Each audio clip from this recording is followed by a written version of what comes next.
Pat McAfee Show. There'll be no rules for our guests, for us, for the things we can talk about. Yes, Speaking his mind I've never had a problem expressing my opinions or my thoughts or anything like that. while being relatable. I haven't had that manufactured fake-ass celebrity that a lot of people have whenever they go on those big networks. I've had a chance to really build my crew, build my following, build my audience. And ridiculous. What am I supposed to do? So I'm supposed to look at something that I can definitely afford and say, nah. Is that what I'm supposed to do? The Pat McAfee Show starts in 3, 2, 1. Good afternoon, beautiful people. It is Feel Good Friday, January 15th already, 2021, and the divisional round is tomorrow.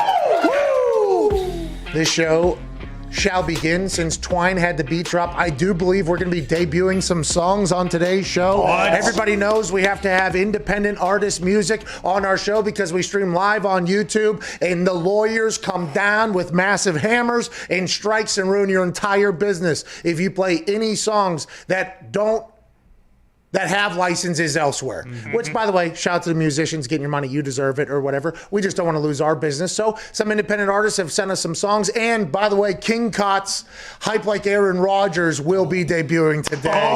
Let's go. For those that didn't know, yesterday we got a phone call very late in the show, and it was a rapper from Richmond, Virginia named King Kots. And the Kots wasn't for the shitty bed that is found in hotels and some apartments. No, it was because his first name and last name sound like Kots, and he put a Z on the end of it. He's an independent lyricist, is how he described his music, and he dropped a song today. We will run it. I assume there will be real reaction because King Kots told us to do that to the song as real reaction. All right. I will say, I heard the early results of the poll of the room on how they felt about the song. There are some real haters in the studio of the song. Really? Yeah. That's just me walking through the office, kind of dropping an ear in some thoughts and conversations, seeing some other things happen. Feels like there are some, not everybody, but just from my early kind of reading of the room, seems like there is some potential hate for King Kotz's Hype Like Aaron Rodgers. And I'll tell you what, if the song's good, I won't stand for it, boys. Yeah, can't wait to hear it. I don't know why you're I'm looking talking at me. to you. I'm talking directly to you. That's anti-Schmidt. That's at Boston Connor was also being a bit negative. Yeah, I haven't heard it. At Tone Diggs, that's a lie. Nope. You did the little ear poke thing. You did I do the seen ear you poke doing thing. it. Tone Diggs is here with a hat on because it's National Hat Day. Happy National Hat Day. Happy National Hat Day. We made it. We did.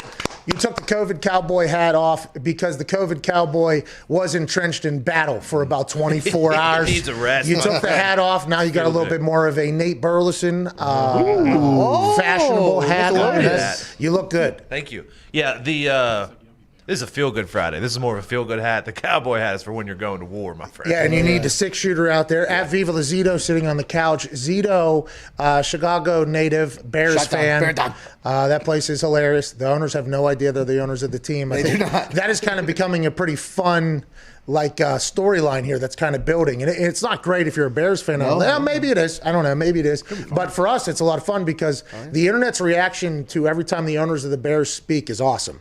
A lot of the reactions are, do these people even know that they are in the NFL? Like they were talking about how in a regular job, if you struggle, you learn from that and you continue to grow, which, by the way, love the patience. But a lot of people were like, oh, these people have no idea that they're in a very competitive, cutthroat league. Very forgiving. Yeah, they are very forgiving, which, by the way, would love to go work for a place like that. Nice. Who knows if they'll be able to keep up with people that are flying coaches into their yachts or talking shit on other potential spots. Who knows if they'll be able to do that? I hope they will. Today, your poll, I think, is going to be the biggest one of the week. Massive. For sure. What is today's poll, Zito? Which divisional round game are you most excited about?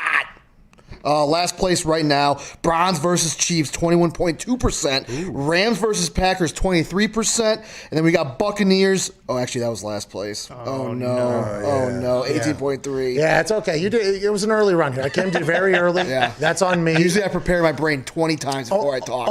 That's not true at all. Only 1,500 votes so far. Yeah. And Zito, I had heard that potentially there's some other polls that are getting very large. There was rumblings. I did some research. Okay. You can buy votes. Yeah. I don't want to say some people are buying votes out there. Yeah. No. No. I would never say it, but Take I did some responsibility. research. It What are you is talking like about? a little accountability. Yeah. That was the accountability. I did the research. I copied a vote that was happening on Twitter, okay? And I sent it to Zito, and I go, hey, this poll is getting big, dude. Hey, this is getting big. Yeah. This morning, Zito walks up to me like on the sly. He goes, I read about it last night. You can buy votes online. I was like, what are you talking about? He's like, yep, they're buying votes or whatever. I was like, are you serious? I was like, okay. He said, I did the research. And he even had like almost a full layout of how your poll is still the most interactive poll, you believe. I do believe so because we do not buy votes here. Okay. And we just have a little message for you guys. Be a friend. Promote the vote. Promote the vote. Promote the vote. Don't buy the vote. Promote the vote. Promote the vote. Yes. And they can find that at Viva La Zito on Twitter. Yes, sir.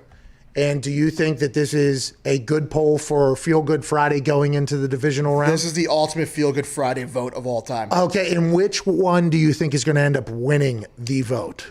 Honestly, I do believe Ravens Bills is going to be on top. Are you really? How It come already is, but Bills Mafia? yes.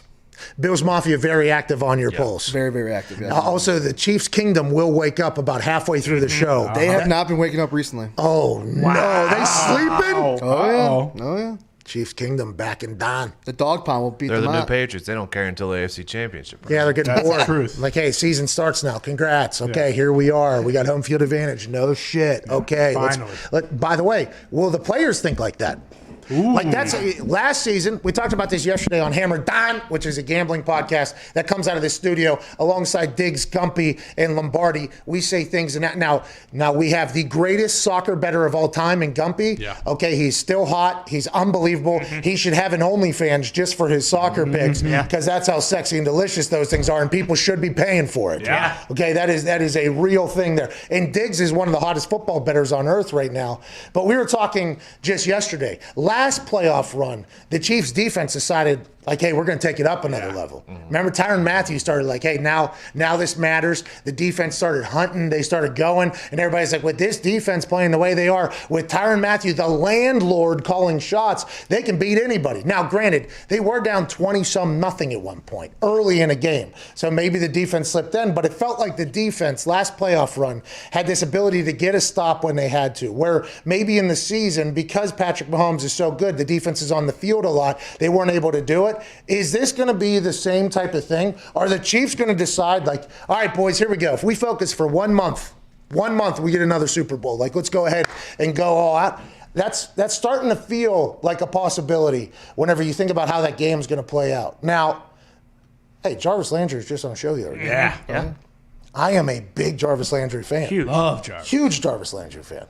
I mean, he's got a fire alarm in his house that needs to change the batteries. Just a little. Okay, because that thing's just beeping, letting him know, like, hey, months straight. just a quick heads up. Yeah, the last time he was on, was the same thing. It was the same thing. So I wonder if this is probably we probably lived out the life expectancy. Oh, there you go. We literally just so happened to catch it. It's like when you're on this show, it's about time to change the batteries, and they'll tell you or whatever.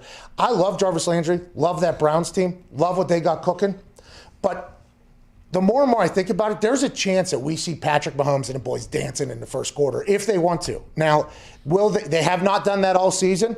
And I don't think the Browns team is a team that'll just let that happen. What I'm saying is I think there's a chance you see like a very motivated Chiefs team. And by the way, this season, whenever they had to be motivated and make a play, they would win the game. Like that's just, the games are so close. They never covered. They cost all of us a lot of fucking money because there was a lot of weeks where you go, the Chiefs should kill this team, and they didn't. But when they had to make a play, they always made a play.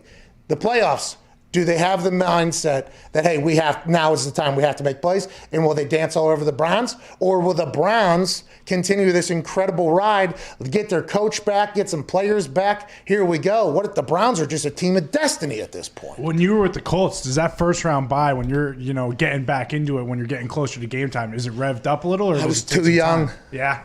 I was too young. It was my rookie year, We're just chilling there that bye week. I wish I remembered like exactly what it was like. It's an awesome time to kind of refresh, though. Yeah. You know what I mean? Get the body right. And not for me specifically, but for the team. You see a lot of people like, okay, we'll get this guy back. This guy was playing at like 68%. Now he's up to like maybe 80 because he's got some rehab and some rest on it. So the bye week, although it can kind of just mess everything up with your flow. I mean, with the Steelers, they figured out how to play football again, and then they took a bye week, and it felt like, first play, snap over the head, the whole thing. And, they can't. It feels like also maybe these teams just got better. Like maybe the Green Bay Packers got some people healthier, got some people fresher, feeling comfortable, and maybe they won't miss a beat at all after like the greatest offensive season maybe in the history of the Packers organization, for sure in the Packers organization. They were just unstoppable, but will they get healthy? Same with the Chiefs. They were able to win games. Well, now will they dominate people like they're supposed to? I guess that's what we're supposed to gamble on. And as we talked about on Hammer Don yesterday, Andy Reid off a bye is absurd. 23-5 straight up and 28-8 against the spread. Now, granted, normal bye weeks, right? You know who you're playing. You can prepare for an entire week or 2 weeks. This particular time, he didn't get that. So even though they had off time, they didn't have the standard 2-week prepare thing like Andy Reid would probably normally have.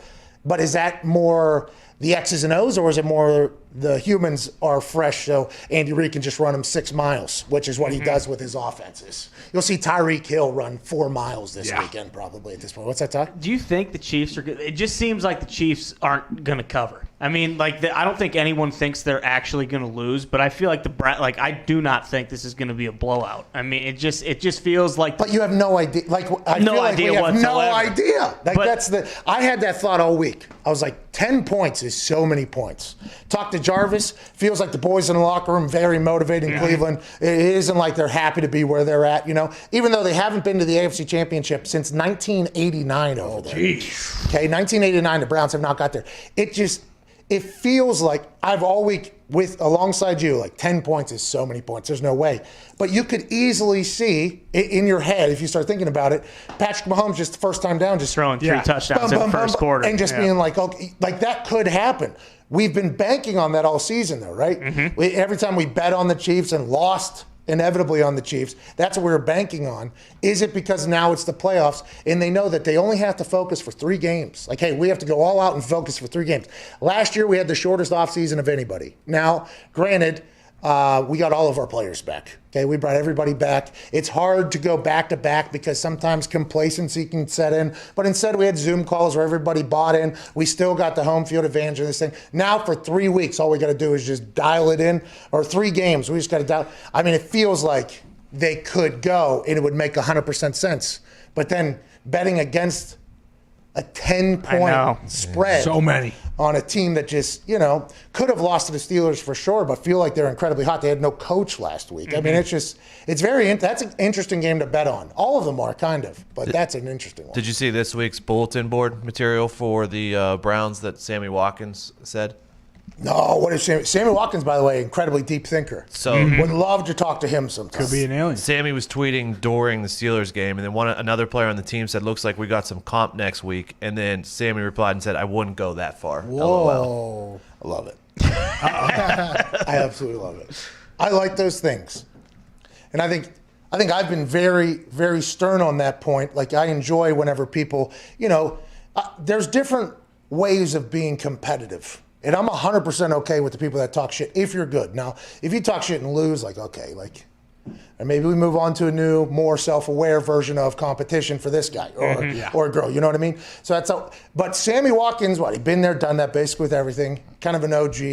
Him talking shit. Now he's going to have a game, which is going to be difficult because Sammy Watkins, how many balls do you have over there? Sammy Watkins balled out last playoff run, helped them win the Super Bowl. Now, if Cleveland does a Marcus Peters and remembers this, I will be also pumped. I just like good competitive banter. I like whenever people get involved. I like good mental jousting or verbal jousting. So I love what Sammy I Watkins. do believe Sammy missed practice earlier in the week, so I don't even know if he's confirmed to be playing on Sunday. Even better. Look at this.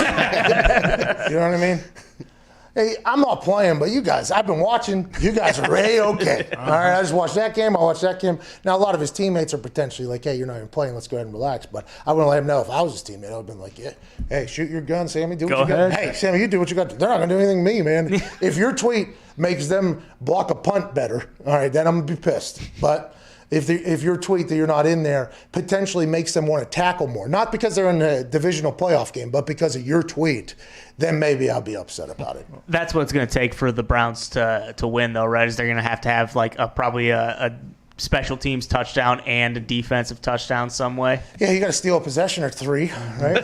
Yeah. I think you got to do that. Patrick Mahomes has thrown some picks this year, though. Oh yeah. I mean, it's very abnormal. Obviously, he's unbelievable at football, but this year has not been as smooth sailing as last year felt. But granted, we also forget they were down like 24 or something like that, and they just go back to win. So I think our memories of them are the bursts of greatness that they had that were always good enough to win against everybody. This year, it's been the same goddamn thing, just much low scoring, less highlights, and Pat has turned the ball over. It's just, who's going to beat the Chiefs? You know, like, can you beat the Chiefs? The Chiefs are kind of like, you know, they have like that Mamba mentality. Like, hey, we'll be in the game. But when a play is needed, all right, here we go. We're going to get this. Will the Browns defense in those massive moments beat the Patrick Mahomes, Andy Reid Chiefs, who have made a fucking living off of getting plays that they have to have? That's just what it is. You watch any of their games, fourth quarter, 50-some seconds left, third and forever or fourth and forever, it's like, yeah, they're going to get this play. If the Browns can make those plays, they win. And then that leads you to believe that the 10 points is enough to cover that. But boy, you could see them doing piggybacks in the first quarter. Yeah. That's an interesting game to think about. I think that one wins the polls, Eat. I think that one, I believe the Chiefs-Browns is going to be, I think that's the one I'm maybe most excited for. Nah, Aaron Rodgers, yeah, watch it. Aaron just throw the ball in the snow. Is it snowing up there? I don't believe so, but it's going to be very cold at kickoff. Like Below very- freezing. Oh, No, so- not like, I mean, not what he was talking about earlier this week with like minus 15 or whatever, but it's going to be cold. What was it? He said that he was in where? It was minus 40 the night before the game. Chicago. Oh, Bertans. It was minus 40. That's Chicago weather, baby. We played in Minnesota, the Vikings, it was minus 25. Yikes. How do you measure that? Wind chill. Was that when it was outdoors? No, thank God. Fucking remember that? They were playing on Yeah. asphalt because the turf was Frozen tundra. Packers had to play there late in the season. I'm pretty sure Favre got a concussion bouncing his head off the turf. They're out there playing fucking pond football, dude. They're playing pond hockey on the University of Minnesota Gophers Field or whatever. Yeah, it was minus 20 something or whatever. Getting from the bus to the stadium, it was like.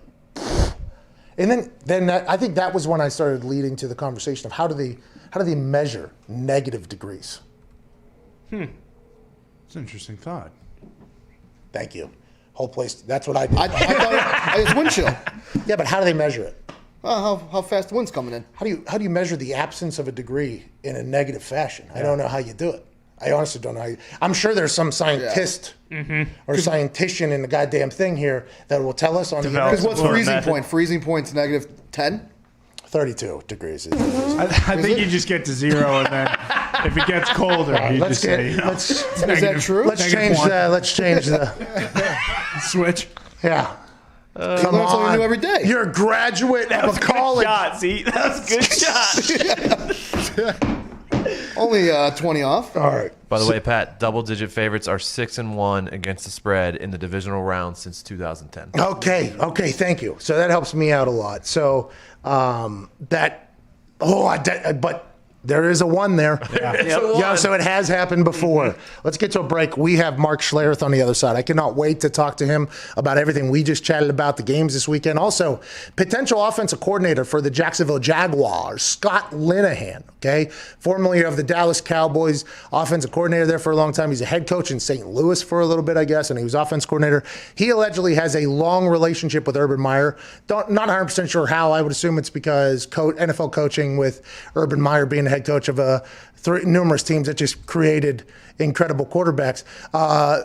Mark Schlereth was his center at Idaho, Scott Linehan. Is Scott Linehan ready to make the jump to the Jacksonville Jaguars? Will he be able to help Urban Meyer? Because I guess we were trying to get a little gauge on the internet. A lot of fan bases kind of turned against Scott Linehan whenever he goes there. But if Urban's hiring him after that press conference, I want to let you know, after Urban Meyer's press conference this morning that we were watching as we were coming on live on air, I believe in the Urban Meyer Jacksonville Jaguars. Oh, yeah. And you know who else I believe in? Who's that? Aaron Rodgers. And I want to get hype like him right now. Jay, please.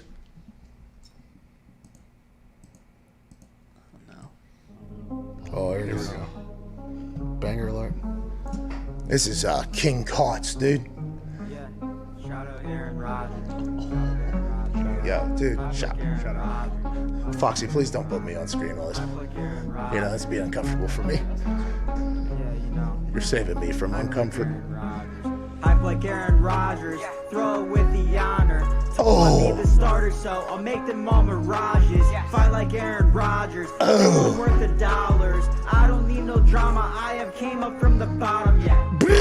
Alley now in Wisconsin, that ain't stopping. What? Free just toughen us while they soften up like Prevent and talking. What? All right. Whoa! It was just. That was good. It was just getting going. Settling in. Yeah, bro. What's going on? Just settling in. Can't get too hyped, dude. It's early. We got a 3-hour show. 3-hour show. Hopefully, you play it 8 times. Let's go ahead and get to a break here. I wonder what the Queen thinks about the King's cuts. What do you mean? You guys not step on this guy, dude. This is more. Bird goes squawk. Hey, Dino, be like. Yes. Be white, no. This noisy noodles. Hunt chicken. What can't caught? Can't hunt chicken after dark. Oh! Yes! Let's just get to a break with no music. This is the Pat McAfee Show, Friday, January 15th. Mark Schlereth is on the other side. Mr. Aaron Rodgers!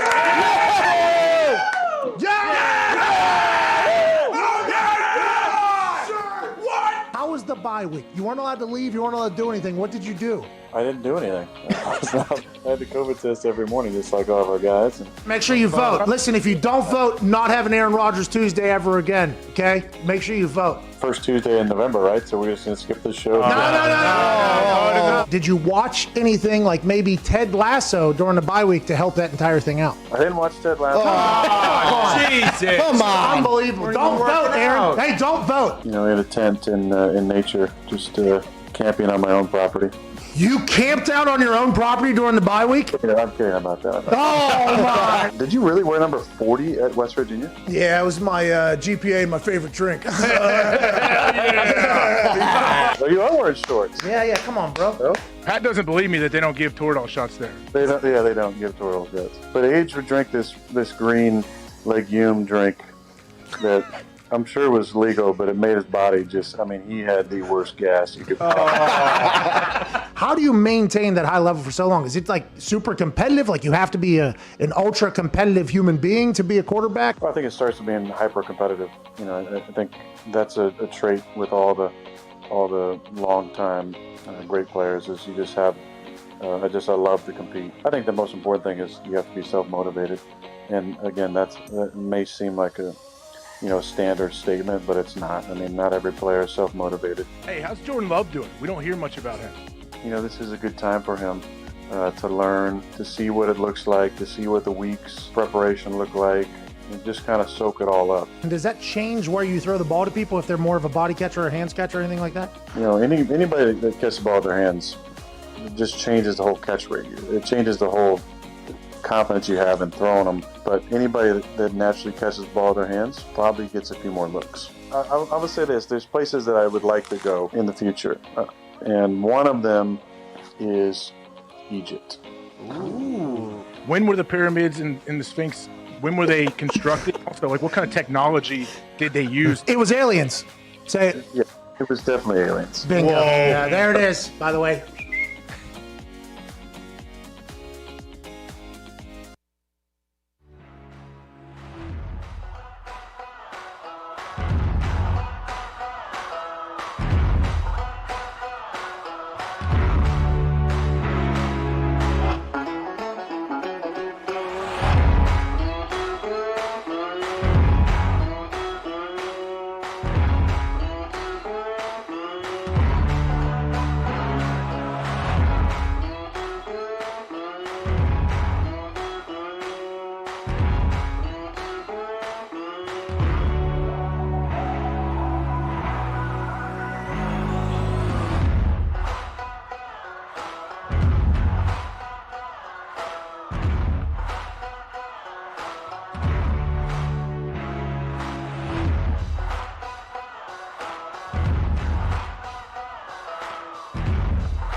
Do not talk about it. Pat McAfee. Do not talk about Pat McAfee. One fight at a time, fellas. The Pat McAfee Show.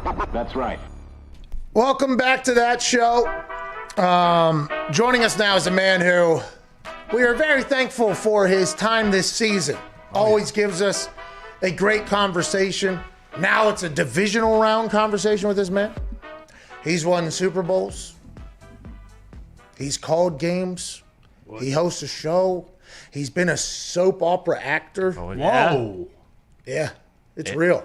Big Let's screen, go. too. Red Dawn. Yeah, and he was in a movie or two. Holy shit. Yeah, and he will walk into your gym when this whole COVID thing passes, and he will out-alpha you on the bench press and then just walk away still to this point. Ladies and gentlemen, Denver Bronco legend, NFL hero, Mark Schlereth. Stink. Yeah. Hey, man, how's it going? That's a great introduction, by the way. I really appreciate that. No, I hope it was all true, and I hope you you just deserve all the thanks, you know what I mean, for everything that you do. Are you in Colorado right now? It looks clear skies. It looks beautiful out there. I am in beautiful Colorado. I'm sitting in the parking lot of my gym. I'm about ready to go alpha on people. Thank you for joining us before going in there to, get swolled up, yoked up. Let's talk real quick. Something, I did not know you were the center for Scott Linehan at Idaho. Is that an accurate thing, or is the internet lying to us? And he has been an offense coordinator for a long time. It is alleged that Urban Meyer and he have potentially talked about the job in Jacksonville. I didn't really know this guy even existed there for a bit, and then I'm learning a lot about him currently. He's been in the NFL a long time. Do you have any thoughts about that whole thing? Yeah, Lenny's a great guy. And, he was the head coach, and he's been an offensive coordinator forever. And he's just a smart offensive football coach. Great dude. And so, I think, interestingly enough, Urban Meyer, if you've ever talked to him, Urban Meyer is so smart. And, he's so aware. There's the overall intelligence, right? The IQ, and then there's the emotional quotient, I guess, the emotional part, which is really, to me, the most important part when you're talking about somebody's awareness, somebody's intelligence, how they handle that transition. You get a lot of guys that go from the college game to the professional game and aren't aware of some of the things that they need to be aware of. And oftentimes they struggle. And I was talking to Matt Rule earlier in this season, and he talked about that transition and how much more you have to be aware of situational football when you go to the National Football League, and how much more important that is, because every game is close. You don't have, you're not playing the blind sisters of the poor and beating them 55-14. It just doesn't work that way. So Urban is a very smart guy. Urban's a very intelligent and very thoughtful person. So I love the fact that you're going to bring in some guys with NFL kind of, NFL pedigree to help you along the way, if that is the direction he goes in. Stink, we have an entire list of all the college coaches that have gone to the NFL in their records and everything. And obviously Matt Rule, 1 year into this, he's at the top at 5-11. But there's a lot more that have not succeeded than there has been that have succeeded. In your analysis there of Urban Meyer, it sounds like you think that he has the mental wherewithal to know that he's going to have to adjust, maybe because he's dealing with men now as opposed to college kids. We were watching his press conference as we were coming in here today. He had a press conference. It sounded like he was he said, me and Shad are going to have a partnership through this thing. There's going to be transparency. Shad wants to win. They've been talking for an entire year at this point. I mean, and listening to him talk about how, on the offensive side, whenever you got Dwayne Haskins as a quarterback, you're going to throw the ball 50 times. Then he said, whenever you have Ezekiel Elliott, you're going to run the ball a little bit more. He said, we will adjust with what players we have, because people asked him about what he's looking for in an offensive coordinator and everything like that. And then he didn't really sell that they were going to draft Trevor Lawrence, even though everybody assumes that they're going to. Is that what you're referring to, though? And is that something that a lot of these coaches just didn't have? Is it an arrogance, you think? Is it a stubbornness? What do you think it is that some of the guys haven't had a success in the transition?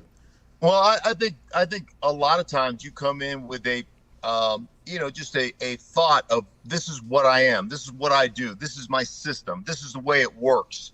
And then you get in the NFL and it's shockingly different. It's just a different game all the way from, I'll tell you, one of the big adjustments a lot of college coaches have, and I've talked to multiple college coaches and players, it's just the hash marks. just a lack of space on one side of the football field changes the way you call plays, changes the way. Think about this. And I've talked to Urban Meyer about the hash marks. He goes, if I got on one hash, on the far hash, the short side of the field, I can sit there and talk to my quarterback while he's still in the huddle.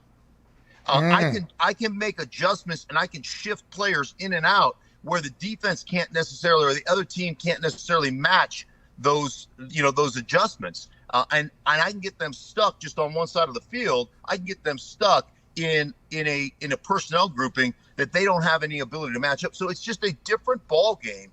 And coming into the NFL, you have to understand what you don't know. The other thing is you've got to establish an identity based on the players that you have. And this is, I think, a really hard thing to do because guys get married to a system. And the system has to be, hey, what is my player best at? And how can I give my player the best opportunity to have success? That's something that I think all good coaches have to morph into and start to understand that this is the way it goes. And I do believe, Urban understands that aspect of it, and he'll be able to achieve that, if you will. Yeah, that's what he said today, basically. It was very interesting listening to him talk because I don't think I'd paid attention much to Urban Meyer. And I guess I wasn't always a diehard college football fan. I understood he was good.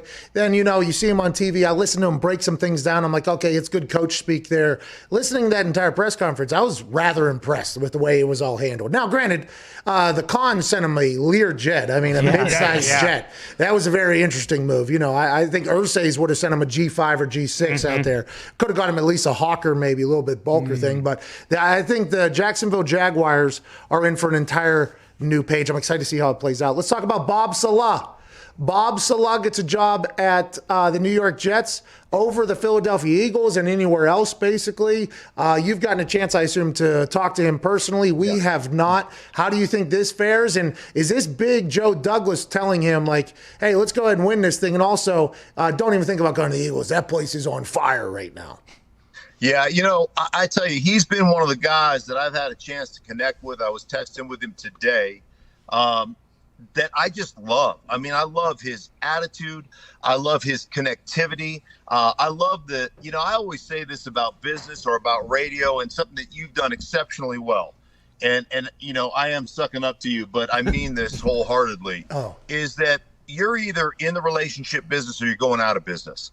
That's just the way it works. And I don't care what realm of work you're in. If you're not creating a relationship with the people that you work with, and if they don't become more important than yourself, then you'll never have success. And it's one of the things I love about Robert, man. He is so connected to his players. He is so connected. And he's one of those guys as a coach that takes that responsibility. If we don't play well, it's on me because I didn't put you in a position to succeed. And I take it personally. And I love that aspect of Robert Saleh. He's been one of the guys that I have just really connected with the last several years of calling games for Fox. And a guy that I just hope, he's one of the good guys that I just want the good guys to have success. I want those guys to go out there and win. And his players play their ass off for him. Yeah, that to me is a testament to the kind of person he is. I just think there's some turds out there everywhere, So whenever you see good guys get jobs, it's like it's an awesome thing. You've done some consulting, right? You've told us in the past for some teams. Sure. Let's say a team said, "Hey, Stink, will you come be a coach for us?" Has that ever been something you've ever thought about? I feel like, by the way, as I'm following people on social media, guys that I never thought would be coaches, they're seeing what some coaches are making and some coaches' decisions are made. And you're seeing a lot more players, I think, go like, I think I could probably go coach a little bit better than that. But coaching is an entire lifestyle. Has that ever been something you thought about? Yeah, I've thought about it, and I've had a lot of offers, and still get offers that trickle in every year. And if it was the right situation, for the right person, I would definitely do that. There's no question. Just because I love the game, I love the nuance of the game and the understanding of the game at a higher level and what it takes to be successful, especially at the position that I played. And so to be able to teach that and to be able to work with that and to be able to consult with some teams, I tell you what, it does scratch an itch. There's no question, but it would have to be the right person and the right opportunity. And let's face it, I do fairly well for myself, so it'd have to be the right. It'd have to be the right cash flow too. Yeah, that's might be the largest sunroof I've ever seen in my entire life. That it's amazing. What do you? You don't have to tell us. Listen, man, it's a dealer deal. It's free. It's free. Even better. I want Elway's. Hey, if it's free, it's for me, and I'll take 3. It's X5. Yeah, it's a little BMW X5. Wow. Hell yeah. Hey, some teams going to have to pay their offensive line coach if they want to get some greatness in there. Hey, let's talk about this weekend. Divisional round games. I'm excited for this weekend. I think this is maybe the best weekend of the NFL season. We've talked about it off air. Last week, Super Wildcard Weekend was awesome, but if you got caught in a bad game, they were kind of holding you hostage there for like 3.5, 4 hours, and I think that kind of happened Saints-Bears. Even though we all watched, it was just like, okay, I wish there was another. This time, 2 games Saturday, 2 games Sunday. All of them have the chance to be an absolute incredible game. Just everything could be great about it. What are you looking forward to this weekend? How do you see some games going? I think this is the best weekend in sports. I mean, I just think that these are great matchups, great teams, like you said. One of the things one of my main takeaways from Super Wildcard Weekend, we get so enamored with quarterbacks, and you guys have Aaron Rodgers on every week, one of the best that's ever played the game. And I love Aaron, and he's a phenomenal player. But I tell you what, go back to Wild Card Weekend. Think about this. Show me the team that captured the line of scrimmage. Show me the team that physically whooped up on the other team. I'll show you the team that won every game. And that's a big part of kind of my own personal philosophy and what I think actually wins. Now, obviously, you've got to have a quarterback. You got to be able to play. But this to me is phenomenal. I mean, I look at the Rams being there. They pull their quarterback off the scrap heap of surgery, 3 pins in his thumb. He didn't even play well, and they beat Seattle just because they opened a can, both running the game, running ball on offense, and what Aaron Donald was able to do even in 2.5 or whatever quarters he played. That guy is the best player in all the National Football League as far as I'm concerned. So, but that game is intriguing to me to see what they were able to do. Can they recapture that kind of that line of scrimmage play? Does Aaron Rodgers, is he able to cover enough warts? But I just think that's a great game. I love the Baltimore Buffalo game. Yeah, and I just tell you, I mean, when I watch the Baltimore Ravens play, they're going to line up. And I know Wink Martindale well enough to know, his whole philosophical approach is, I'm going to empty the bucket, man. There won't be anything left. We're going to bring pressure. When all else fails, when we're in a critical situation, I'm going 0. I'm trusting my corners to play physical, to jam guys up in line of scrimmage, and we're coming after your quarterback. They're built so complementary. The way they run the ball and the way they attack the opponent's quarterback. That to me is. That's going to be a great game. Hey, Stink. I have a question. Why isn't is it strictly personnel? Is that why not every defense is aggressive? It feels like the defenses that are always near the top, okay, they're the ones that are aggressive. Then you see the teams that are just like, whether they're, zone or just kind of sit back and bend but don't break. Is that strictly because the players that you have? Or is there, even if you have a couple stars and everybody else, why isn't everybody just, now granted, you have to know the time. I mean, Greg Williams with the cover 0 to win it like that. But why isn't there more, why aren't more defenses more aggressive? Is it strictly because of the fear of getting smoked over the top, or what is it? Yeah, you don't want to. Obviously, you don't want to give up big explosive plays. I mean, the average explosive, 120-yard plus passing pair, 112-yard run play equates to about 2.6 points in the NFL. So you give up enough big plays over the top, and you're going to give up stinky stats, dude. Jeez. I didn't know you were a big analytics numbers guy. Listen to that shit you just dropped on there. No, I hate all analytics people, and I think they should all be punched in the face. But there's truth to giving up big plays, right? There's truth to that. I think the biggest thing is, the way defenses are built. Back in my day, it was build your front seven, get a rusher, and you could play zone behind it. It's kind of built backwards now. It's built from the back end forward. And if you got legit cover corners, you look at the Rams and what they've been able to do with Jalen Ramsey, with the guys that they have. I think the Baltimore Ravens with the guys with the defensive backs they have in Peters and Humphrey and those guys, they're able to say, hey, we're going to press you, we're going to cover you, and we're going to make you hold the ball for a little bit longer than you want to. The other reason it's got to be built that way, I guess in my estimation, is because, hey, the quarterbacks are getting the ball out in about 1.7 to 2.2 seconds. And, I always had, shoot, you were with him forever. Tierlink, God rest his soul. JT. John Tierlink. Yeah. Tierlink is Tierlink. I love talking to Tierlink because Tierlink was one of those guys. He's a baseball historian. He was just a guy that really understood football and sports in general. And Tierlink told me a long time ago when I was playing for Denver and Tierlink was coaching, he goes, it takes a defensive lineman, if he beats you clean without you touching him, it still takes him about 1.7 seconds to sack a quarterback. Well, the ball is out in under 2 most of the time. So the only way to affect that is either have a war daddy on the defensive line of scrimmage like a Aaron Donald that just whips guys' butts right off the bat, or to be able to press, disrupt routes, and extend the time the quarterback has to hold the ball before those routes become open. And I think it's probably easier to play the press game. And so I think that's one of the reasons that teams like Baltimore can do it, and a lot of teams just can't.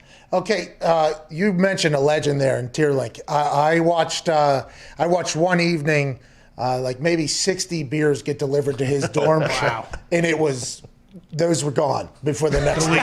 Dude, I have never seen. We would, sometimes you pull up on the tarmac on the bus before you could get on, and the plane wasn't ready, right? Yeah. So Tierlink would just sit in the bus. I have seen that guy probably down, no joke, 24 beers in less than a half an hour before he got on the plane. 100% real. Yeah, it's not even close. It's unreal. And I don't know how big that dude's bladder was, but it had to be. It had to be ginormous. I think it was my first training camp ever. Whenever I was there, a golf cart, I had befriended like an equipment manager there early, and they had just like towels over things on the back seat or whatever. And I was like, "Can I move this to sit down on it? Because that's how we got around thing." And they're like, "No, just stand on the back." I was like, "What is this?" And they moved it, and it was 60 beers or whatever. They're like, "This is for Tierlink before tonight's team meeting or whatever." I'm like, "I fucking love that man. I love it." He also had one of the most hilarious encounters I've ever had on a football sideline. During a preseason game, I punted a ball. And for whatever reason, Tierlink's son, by the way, now is coaching, I think, in Buffalo. I'm not 100% sure. Good, great, very nice people to me. For whatever reason, they were very, very nice to me. I punted in the preseason. Okay, guy got a big return. I went to go tackle him, and as I turned, a guy came around and got me shoulder right into my chest, and it had the old moment. The whole when you lose your air or whatever. Didn't go down though on film. Would like it to be known. Did not go down on film. Right. I think a lot of people learned a lot about me, but I came off the sideline, and Jim Caldwell was like, "You all right?" I'm like doing that breathing thing, and I sit down or whatever. And John Tierlink, big guy. Okay, this guy was a very big man. He moves over. And he sits down next to me. Okay, he uses his thing. He goes, "This is what you do. You punt the ball in preseason games, and you get the fuck off the field." Okay, because they're about to score right now, and guess who cares? Nobody. Okay, you punt the ball, and you get the fuck off the field. And then he grabbed my leg, stood up, and then he just walked away. It was so awesome. It was one of the coolest moments I've ever had. I'm telling you, Tierlink was that way. We used to work on. I had Tierlink on that staff. I had Alex Gibbs was my offensive line coach. We would work on. Speaking of that, we'd work on interception drill, how to get off the film. Because listen, I always joked around with my strength coach. I was like, dude, if I have to run 40 yards, somebody's going to score. I'm not catching anybody. So if we threw a pick. And some, DB was going down. You're running like the coaches are looking at you on film. Yeah. And so the big key was you run and you pump your arms as fast as you can, and you just lean until you lean off the film, right? And then it looks like you're really chasing his ass, but you're really just trying to get to the sideline to get done because you're not going to catch him. So, I'm totally in tune with what you're talking about right there. Hey, have an incredible workout. We appreciate you for stopping by. What do we got today? Today, chest day, Friday, leg day, huh? I set my timer on my phone for 45 minutes, and then I just go like the Tasmanian devil, just ape shit bananas in there for 45 minutes. I'll do my whole body, and as soon as the timer goes off, I walk out. I'll be in the middle of doing whatever. I'll just drop the weights, and I'm like, I'm out. Somebody should sanitize these. There's a pandemic. Yeah. Ladies and gentlemen, Mark Schler. Thank you, Steve. John Tierlink, what a legend, dude. That's absurd. He was awesome. 60 beers in a night. Yeah, and I would assume that if you talk to anybody who's like, I wasn't that. These are just conversations I've had with him in passing. I would assume if you talk to like his friends, they would have even more than 60. I saw him those types of conversations. Rest in peace to him. He was a legend. You talk to Robert Mathis and Dwight Freeney, they'll be the first ones to say like this guy completely changed our entire lives or whatever. Drinking like Andre the Giant. Yeah. Jesus. Yeah. Yeah, and his hand though wasn't Andre the Giant. You know, because when Andre the Giant grabbed those beers, they look like little tiny 4-ounce cans. That's what they look like. How many did he make disappear in a flight? Andre the Giant had over 106. Yeah, the legends are all over the place. That he would finish, 2 cases of wine in a bus ride or 120 beers with a steak dinner. It depends on who you ask. Wade Boggs was apparently 107 on the cross-country flight. Oh, yeah, they did that on that show you guys like. Always Sunny. Yeah. I bet you it's a good show, by the way. Yeah, you'd like it. I know. Like I do believe. I'm going to get into it at some point. Right now, me and the Unabomber are learning a lot about each other. Okay, Teddy. Me and Ted Kaczynski are doing a lot of talking to each other. Well, him talking to me mostly. That's a great series, the Manhunt Unabomber one. Oh, so good. I passed out during the last episode this morning. Oh. Early this morning. I do wonder what Harvard thinks about that series. Yeah, Harvard, that's a tough look for Harvard. For all the good that they seem to represent. Well, I mean, it was the U.S. government who was using Harvard. So. Yeah, but all those kids that go to Harvard, so much smarter than me and all this stuff. I'm pretty pumped I was a fucking dumbass. I know, some of those kids are just getting it. I mean, a 16-year-old kid went to Harvard and then they just strapped him in a chair. I mean, brainwashed him. Yeah. All right, we'll see you again next week, dude. Come back, yeah. Come back. We'll see how it goes. Let's go to Zach in Pennsylvania. What's going on, Zach? How's it going, Matt? Can you hear me? Yeah, you sound great, Zach. What's going on, pub? Living the dream, bud. Hey, that's Shout out to the boys. That's what we're talking about, Zach. Hell yeah. Hell yeah. What do you want to talk about? Well, the first thing I got to say is to Boston Connor. What? Not yet. FanDuel. I like that, Zach. That's a good call. It was a really good call. Good call. Thanks for doing that, Zach. Waiting for it. Really appreciate that. I know. Shout out. I know. Good news? There's probably more. Oh, yeah. Go for it. Like ducks on a pond. You know what I mean? Just wait for the next one to come on. You just got to figure out the right. I missed it yesterday, okay? And that was something I thought about on the pillow while I was laying down. Yeah. Not often do I miss those types of things. If something gets loaded into the chamber, normally I'm going to find a time to bring it out, and it's going to be the right time. Yeah. Yesterday I missed, okay? And I want to let everybody know that you don't even know what I'm referring to, but whenever we do what we do, you're going to say, I missed yesterday. And that's a burden I'm going to have to bear, okay? You'll be all right. Good tease, though. Could come right now. Gus, what's going on? Hey, what's up, boys? Happy Feel Good Friday. Yeah. Gus, what do you want to talk about, Dude, Gus? Pat, I saw the gears moving in your brain right there with that last dude, and you were about to pull the trigger on him, but you gave him mercy, and he dropped the ball. But whatever, let's get into this. I got a fucking lock for this weekend right here. All Hero, our favorite guy, Drew Brees, right? The big hero. It's his last game in the Superdome. That's right. And this dude is, he's going to have all the pressure on him, and Tom Brady assassinates people. The Bucs are going to bring the juice. Drew Brees is going to look like Carson Wentz out there trying to play hero ball, trying to get the ball into the end zone. but he's going to throw 2 interceptions to the Bucs, count it, hammer the Bucs money line, and Tom Brady's going to retire. See, I could have done it right there, too. yeah. But I chose not to. You know, anytime I get close to it, I just don't know when the right time is. You'll know. I'll know. You'll feel it. I know. I felt it there for a little bit, by the way. And then he just powered through it. Shout out to Gus giving us a lock from Oregon. We know Gus knows his shit, too, right? Everybody should listen to what Gus is saying. Number one prognosticator. His opinions, his thoughts are very, very stern, and they have a good track record. That's Gus in Oregon. Okay. That's right. Big Gus. Gus Bus. Although that Bucs Saints game is one I don't know what the fuck's going to happen in that game. I'm starting to think I don't know what's going to happen in any of them. None of them.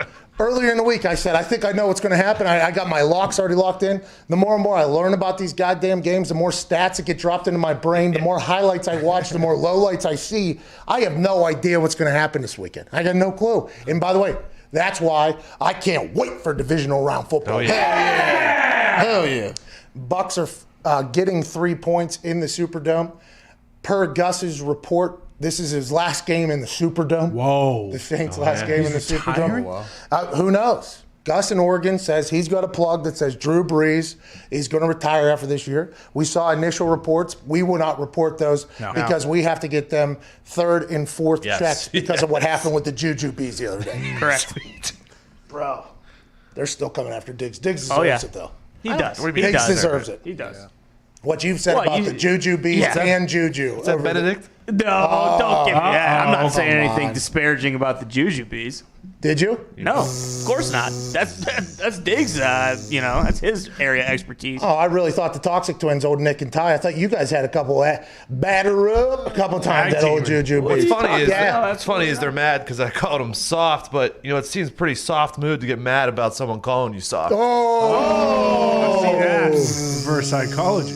Let's go to John down there in Texas. What's going on, John? Yo, hey, John. I'm glad y'all talking about this. Hey, Tone. Oh. Tone Diggs. What's up, dude? Do not categorize the young Steeler fans with the Juju bees. Okay. We're not the same people. Okay. Oh, there you go. John, I was hoping you were going to bury Tone.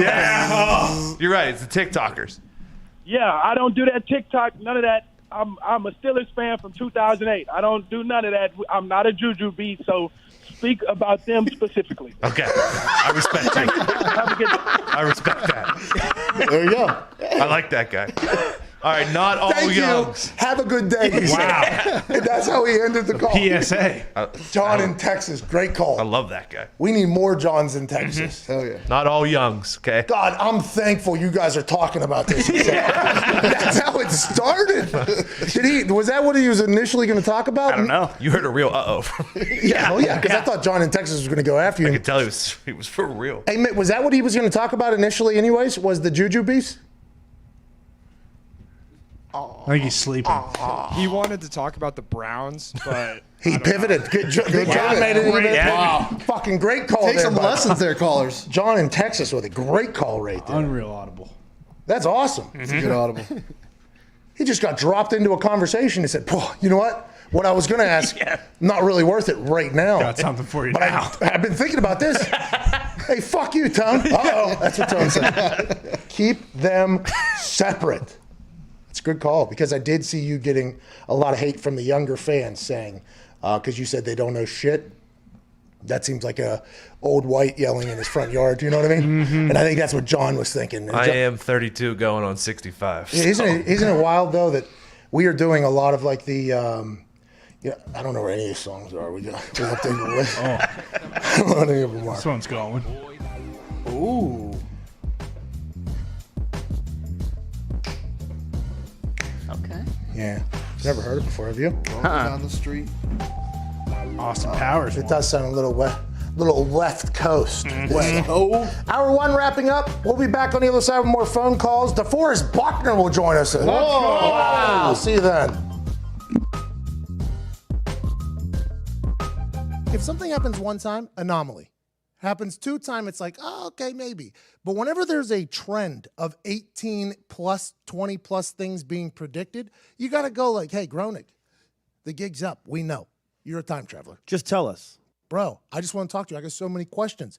Siegfried and Roy Tiger Attack. Do you remember that? Of course. Do you remember back in the day how tight Siegfried and Roy were with their tigers? It was like every main story was like, oh, these tigers are the best behaved animals on earth, blah, blah, blah. Simpsons in 1993 said the tiger is going to turn. This little friendly tiger is going to become an enemy of Siegfried and Roy quickly, and it's going to happen. 2003, it actually happened. Autocorrect errors, 1994. Before you could even play Snake on the gray little box phone, they predicted that autocorrect will happen on your phone. Are you kidding me? Didn't happen until 2007. FaceTime, 1995. Not even a thought. I don't even know if anybody knew what the fuck the internet was. Oh, that's that right. little mark with the A and then the ring around it. At. See, that's what I said. No, What do you is say to that, internet Allison? anyway? In 1995, they said, don't worry, you'll be carrying around a device where you will be face-to-face with somebody on the opposite side of Earth. 1995, they said that. 2010, it happened. Faulty voter machines. 2008, they predicted it. 2012, it became the forefront of conversation in a big, big way. I assume these voter machines have been up in question for a long, long time, but they just knew that it was going to come to fruition in 2012. No, I want to vote for Obama. 2 votes for McCain. Come on, it's time for a change. 3 votes for McCain. The God particle. Now, this is the big one. Ty Schmidt did research. He said the God particle is the absolute reason why he is 1,000% a time traveler. Homer Simpson got up there like fucking Matt Damon in that movie where they have that Good Will Hunting. Good Will Hunting, and draws up this equation for what the God particle is, which what is the God particle? Yeah, it's basically it's this equation that essentially like explains how the universe was created. And they did that in 1998, and the exact equation happens in 2012. That's unheard of. 14 years ahead of time. They got Homer Simpson up there looking like that goddamn janitor from Harvard, solving equations up on a chalkboard. And 14 years later, it's like, yeah, that's actually how the universe was founded. It's like, wait a fucking minute, little comedy writer with a goddamn yellow cartoon, bro. That's insane. The NSA spying scandal.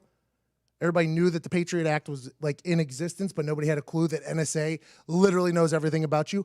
Every dick you've sent has been seen by some government agency, but it wasn't always like that. We didn't know that everything was getting spied on, Sean. Nobody knew that. I didn't know. They predicted that in 2007, 2013 it happened. No, Lisa, it's not like the government is listening to everybody's conversation. Smartwatches, 1995, they said it would happen. 2014, they came to fruition. America's Ebola outbreak, 1997, they said it. 2014, do you remember when Ebola hit? It was like, it was literally... Hospitals like shutting down. Oh, they had people wearing like hazmat suits, carrying people around because they were scared Ebola was possible. In the modern world, this was happening. Years and years and years and years ago, Matt Groening said this is going to happen. The FIFA corruption scandal, 2014, they called it. 2015, it came all crashing down. Everybody knew they were getting their pockets greased, making decisions, sending a World Cup to a goddamn desert. Matt Groening said it's going to happen. It happened. Greece's debt default, 2012, they called it. 2015, it happened. So many countries out there, by the way. They picked Greece. The exact country to happen. Trump's presidency, 2000, they called it. 2016, it came to fruition. The Simpsons called this President Trump out there, and everybody probably looked at, oh, those Simpsons guys are so funny. Bang, 16 years later, it is about to happen. It goes down. Lady Gaga Super Bowl halftime show, 2012, they called it. 2017. I mean, I think we all knew that she was born this way. She would probably get the halftime show at some point, but to the details that they had. These are not coincidences. Coincidenci. I don't know how you pronounce it. How the fuck do they know this stuff? He's it's got to be time travel. Matt Groening is a time travel. I have so many fucking questions. Disney's takeover of Fox, 1998. They said it. 2017, it happens. The Shard in London, which is a building behind Big Ben, I guess. Is that right? Apparently, that's what Google search said. 1995, 2009, it comes to fruition. Robot librarians, 95, they called it. 2016, it happens. The censorship of Michelangelo's David, 1990, 2016, it happened. Three-eyed fish from the fucking nuclear waste place. In Japan.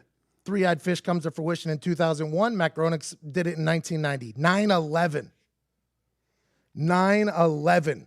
They called that happening. If you do recall, planes going into buildings, they said it in 1997, 2001, it happens. The Syrian uprising, everything that's going on in the Middle East has all been talked about on The Simpsons. And then he created another show called Futurama. That is huge. He created another show like, yeah, listen, here's me rubbing it in the face that's where I could go if I have to. I have so many questions for Matt Groening, and guess what, Matt Groening? The gig's up. We know. I'm all in on you, Matt. And I'm a fan, by the way, aren't we? We're big fans. I'm a huge fan. If you want to travel to future me or current me or past me and say what's up, I think we would all be appreciated.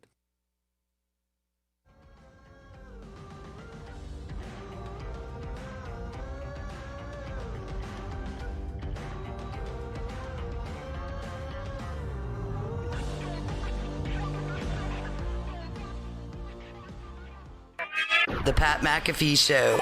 There'll be no rules for our guests, for us, for the things we can talk about. Speaking his mind I've never had a problem expressing my opinions or my thoughts or anything like that. while being relatable. I haven't had that manufactured fake-ass celebrity that a lot of people have whenever they go on those big networks. I've had a chance to really build my crew, build my following, build my audience. And ridiculous. What am I supposed to do? So I'm supposed to look at something that I can definitely afford and say, nah. Is that what I'm supposed to do? The Pat McAfee Show starts in 3, 2, 1.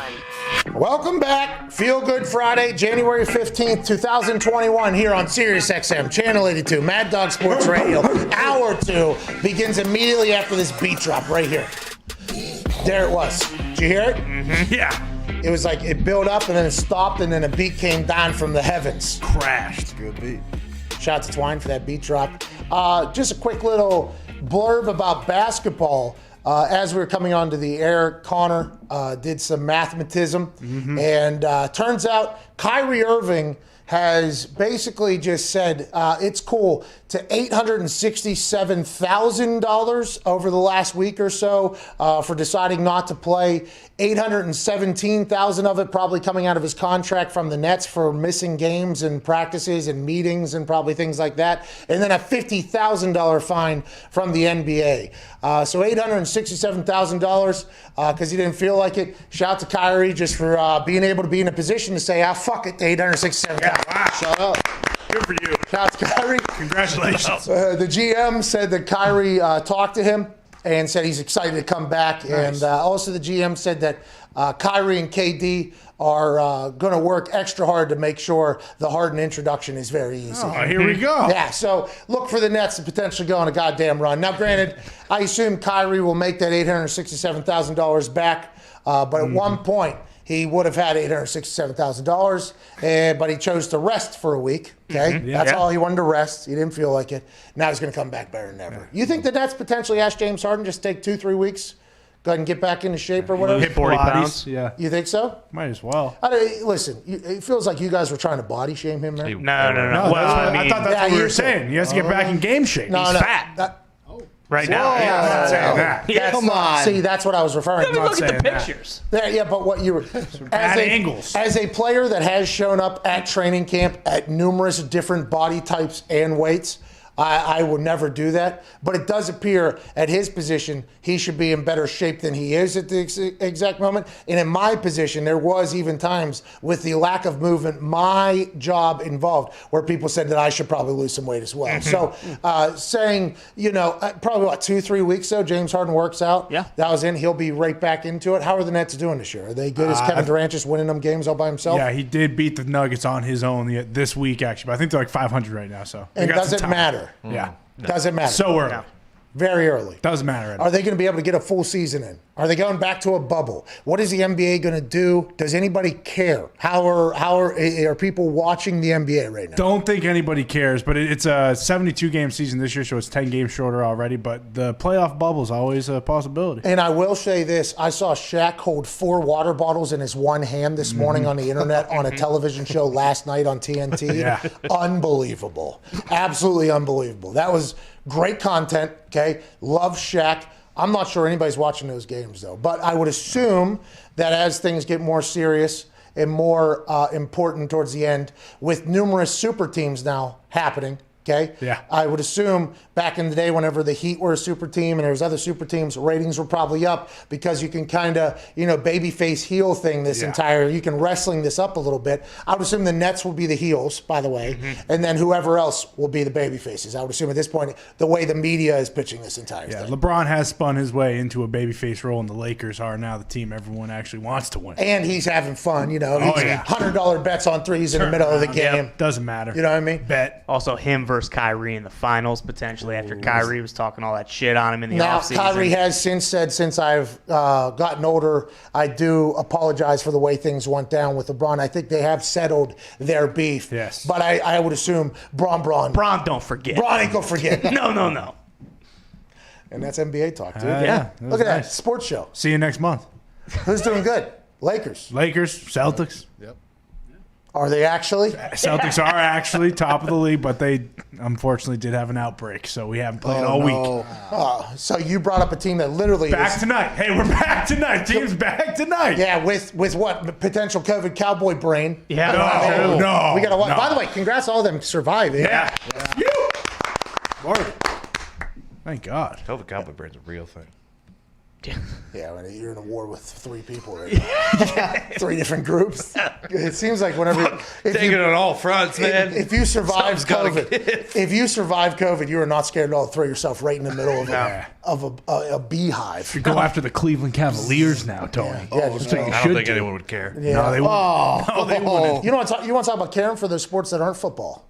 Okay, there was a stat yesterday that was on a graphic. I guess the NFL's ratings or views or something like that was more or equal to like every other sports basically or whatever. It was like the NFL wild card weekend, all the games put together, I think was like 147 million, and all the other championships combined was like 117, I think. Or 100, it might have been a little bit more, I forget. But yeah, they're basically just flexing that the NFL is king in the ratings game. Always will be. Because there's a lot of conversation about social media and maybe independent operations giving away other sports intel for free. Like, for instance, I watch the NBA on social media, always will. If the NBA wants to handle their ratings problem, which I'm not 100% sure they do, by the way. I have no idea if they do or not. I don't know the business behind the ratings and the rights and who's making money or not. But if they want to save, which I don't think is possible, I watch every big NBA moment on social media. Yep. I feel like I know what's going on. For instance, this morning I woke up and I saw LaMelo Ball cross somebody up, make an incredible dish for a dunk. And I was like, okay, LaMelo Ball is playing basketball good. And then I looked at the bottom. They were losing by like 20 in the fourth quarter. I was like, oh, it doesn't matter that that team was going to lose. It was the individual highlights. I think that's what NBA is. The NBA is individual highlights until it gets to anywhere near important. And then people will start figuring out which teams they should cheer for. And even then, I think those people are just cheering for which superstar do I want to pull for. I don't know if the ratings in the NBA will ever go. By the way, that doesn't mean less people are watching. I think I would never watch the NBA, but I watch NBA footage every single day, basically, on the internet. In the NHL, for instance, the Pittsburgh Penguins Flyers kickoff game just the other day, and shout out to the NHL having a great 2021 season. Great season. Here we go. After the Pens lost to the Flyers opening night, or opening day, midday, late afternoon. Playing them again tonight. Well, season's already over, dude. We lost to the worst franchise Good year. in hockey, the Philadelphia Flyers. So Good run. Seems like it's over, but I'll tell you what, Pens by 1 million tonight. Yeah. Pens by 1 million. Anyways, Lock Richard it in. Deitch at Richard Deitch says NBC Sports Network said its Penguins Flyers opener averaged a total audience of 972,000 viewers, the network's most watched regular season NHL game on record. Okay, for us, our show averages between, at this point, which is hilarious, and we thank everybody for watching, it averages between like 280,000 to like 315,000 live playbacks, which I don't know how they do their analytics or whatever, but I assume that's live viewers. Yeah. So the Pittsburgh Penguins, Philadelphia Flyers on NBC Sports Network was 3 to 3.5 times, whatever you want to do the math, of what our daily shows are, 3-hour shows every single day. Very interesting. And they said they put that out as a stat as like, hey, people enjoyed watching this. And when you put that in comparison to the College Football National Championship, that everybody's like, oh, it tanked. That was like 13 million people were watching that. It's wild contrast with the amount of views that the NFL gets in football gets versus every other sport. I'll be intrigued as we continue to grow in this career over the next 10, 20 years if any of that changes. Like, will the NBA get hot and their ratings go differently, or will they learn to take advantage of their social media views, a la a live ad right in the middle of a live clip that you could just put onto the screen, have somebody pay attention to what is like probably going to be a moment that gets onto the internet, then you can start selling ads to people in the live action. Say, hey, this clip was brought to you by. So then you can start making money off the social media clips that everybody's watching the NBA through. Wow. Bingo. Did I just figure out their business problem? I think you just fixed them. You just may have. Speaking of, yeah, we did this. We should get an award for this. This is pretty cool. This one not as good as the Manscaped one where I actually shave it, but I will let you know we were concocting some ideas to make this one a little bit more interactive. I think this is what the NBA, the NHL also, because their clips get on the air, I think this is what you're going to probably start seeing so they can start making money off the social media effect of their ratings being tanked. They have started to use the sponsorships on the jersey as well. That's already become a thing in the NBA. Smart. And NHL. And NHL. Wouldn't know. On the helmet. On the buckets, yeah. And all the, They all haven't the gone to the divisions jerseys yet. Yeah, they've done the helmet, and they're putting them on the glass and overlaying them on the screen. When are we going to be able to get back into the goddamn igloo, by the way? When am I going to be able to get into the arena where the Pens are playing to give the boys a little fucking ha-ha? Little pick-me-up. April 27th. Whoa. 2023. Bingo. Let's get to the phones. That's a long time away. That's like a schedule that the NCAA would put together. Home and home 2023. We'll be good. What's going on tomorrow? I'll tell you what, division round football. Sorry. Come on! Of the ratings king. Can you put that ratings thing back up there? I saw it popped up. We found it. I appreciate you guys finding it, but I was in the middle of a rant and didn't want to get distracted. What was the actual number? Were we accurate on the number? That's not the one I saw. 145, yeah. What is it here? 145 to 166. Pretty fucking close, though. I mean, we tag teamed this thing. Don't worry about it. But I think I was pretty close there. 145 million NFL viewers over last weekend. Now, they had 6 games. 6 NFL wildcard games had higher ratings combined than the 18 World Series, NBA Finals, Stanley Cup Finals games. But they didn't because it's actually 21.8 million viewers less. Right. Interesting. So... Anyways, you fucking get it. Okay? NFL gets the ratings, but college football too. You could say the ratings are down, which they definitely are, but whenever you put it in comparison to things, still very much up. Yeah. 15 million for that Ohio State Alabama game. That's still a lot. 975,000 for the greatest hockey player to ever put on skates, playing against Philadelphia Flyers to kick off the NHL season. Relativity. Everything's relative. Just like AJ Hawk says. That's right. AJ Hawk says that. Oh, yeah. He'll be joining us at 3 o'clock or at 2 o'clock. I wonder if he has any breaking news. Hopefully. He promised some yesterday. He did. All day yesterday, by the way. I got texts in the morning saying I got breaking news. Gets on the show, no breaking news. He got a little shy on us. He did, didn't he? The general was back today, so I wonder if Bob's starting to come out of his hole and, put his name out there. Who's he going after? I don't think he was going after anyone just yet. I wonder if people are going after him to bring him into an organization. What are you talking? Oh, you think General Bob Carpenter is potentially getting a morale job maybe somewhere? Morale. I think Urban Meyer should bring him in for goddamn assistant head coach if he wants to win the whole thing. I will say one thing. After listening to that press conference, I don't think there's any assistant head coaches coming.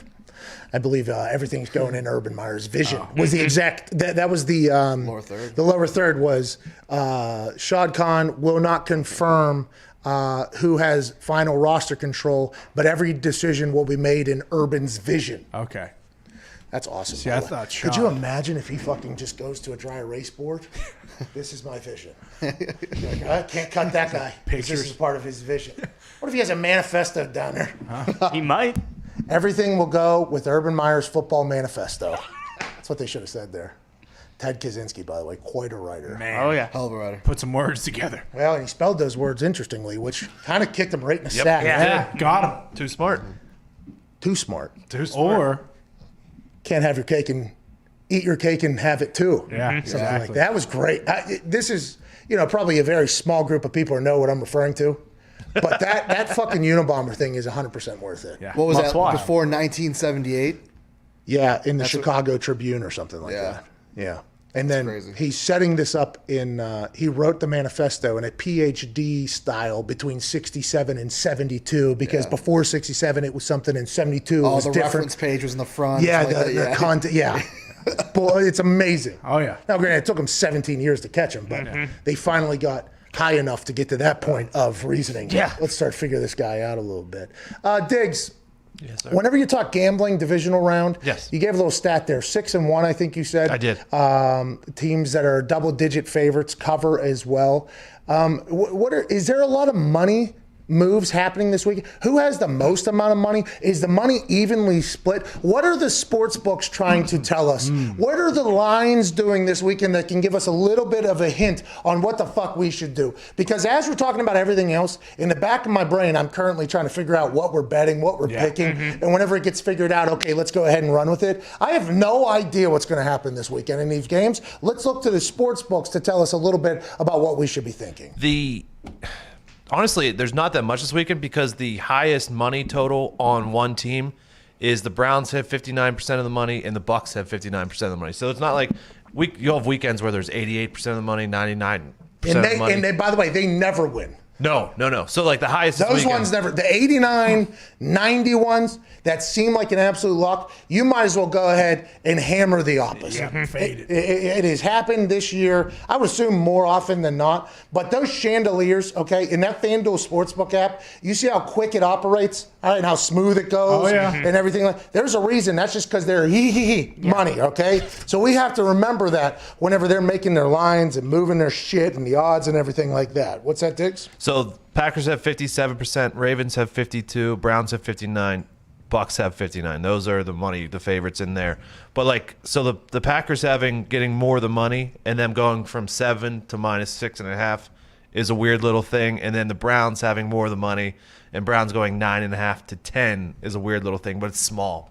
It's small this week. So nobody has a clue, even sports books. It doesn't seem like there is an edge as far as that this week. Or does that mean the sports books know more going on because of where they put the lines? Nobody has a clue what's going on. That was kind of like the Ravens-Titans last week, right? Weren't the Ravens getting a bunch of money, but the line wasn't moving at all? Or opposite, rather? I can't remember. Titans were getting the money last week. Yeah, and the line wasn't moving. So everybody knew what was potentially going to happen there with the Ravens. We have to allow the people that make billions of money off of this. Allow them, we gotta let them give us information. Yeah. It's like the Unabomber thing. And maybe even the Richard Jewell one. Let's let the bomb talk to us a little bit. Let's let the line in the sports books talk to us a little bit, because although it is also the time of year where we think we know a lot about the teams that are playing, and that should help us gambling, at this point the sports books know a lot about the teams that are playing as well. They got algorithms. Oh, yeah. And I'm not normally a big algorithm, analytics, statistics gambler. Okay, I'm a big feel guy. Yep. But I feel like this weekend, because of the lack of information that I have regarding which team I think is going to succeed and which team I think is going to fail, I think I have to let somebody else make my decision. That's going to be the sports books. What were you going to say, Gumpy? There's some little birdies saying this could be the most public money ever spent on football in a weekend. Yeah. Well, that's right. I like that. I mean, Jersey. I like that a lot. That's right. Jersey did $1 billion this month or whatever, or last month in. So the sports gambling market is going up? Well, it could be a bubble. You could even say skyrocketing. Wow. You think it's going to continue to go up? Well, here's the thing about that's wild. Stuff that keeps going up is that eventually it reaches the point where it has to go down. It's like a roller coaster. And you would think, like with sports gambling, probably not another 20 years for that, probably, because as states continue to get added on. Yeah, this TikTok generation, they don't like gambling with their money. Oh, no, not at all. That's not the thing they like to do. And right now there's only, 6 states, 7 states, 8 states maybe? Another one coming very quickly from what I've been told. Whoa. Really? Yeah, I don't know if I'm allowed to even talk about it. Oh, okay. So, there's not a lot of good sports teams in this state, but they're going to be able to gamble on their shittiness if they want. Okay. Oh, so they can fade their team. Yeah, if they Finally. want. Or they can just go ahead and just close their eyes and Keep being blind. Yeah. Just keep doing That's what I would do. But we would assume, you stopped doing that. Well, by the way. No, I'm back. I'm all the way back. Oh, Sure. okay. Well, especially now, potentially, with the news that's potentially going to come out. You're definitely back, right? Yeah, all the way back. Yeah, for This sure. is big news. Big news. Huge. Anyways, sports gambling's probably only going up. Yeah. We'll see. You got to be an absolute stooge to think that that's not going to happen, right? Yeah, absolute fucking idiot. Yeah. Yeah. Big dum-dum. It's not the housing market, pal. A lot of degrees, though. Oh, yeah. That's right. You know what I mean? PhDs, probably. What a fucking idiot. Let's go to Alex in Connecticut. What's going on, Alex? What a fucking Hey, how's it going, Pat? Happy Friday. Hey, happy Friday to you, Alex. I actually have a question for Ty. Fire away, dude. So big Packers fan here, Packers owner. Actually, I'm stuck in Connecticut, surrounded with all the Patriots fans. But are we worried at all about Rodgers getting the MVP award and how, you know, it might be a little Madden curse on them winning the Super Bowl because that hasn't happened for 2 decades? Okay, so he's talking about no MVP has won a Super Bowl. But also, I don't think a Heisman winner has won a national championship in a long time. Devontae Smith just did a dance all over that. Ooh. Yeah, I mean, I haven't thought about that. It has happened. At all. Burrow. Yeah, the year before. But let's do a 20-year. Let's do a 20-year. Yeah. 20-year. Let's not be so short-sighted. The last 2 You gotta years. look at the entire thing here. Look at the whole thing. Come on. I am worried that the Packers aren't going to cover.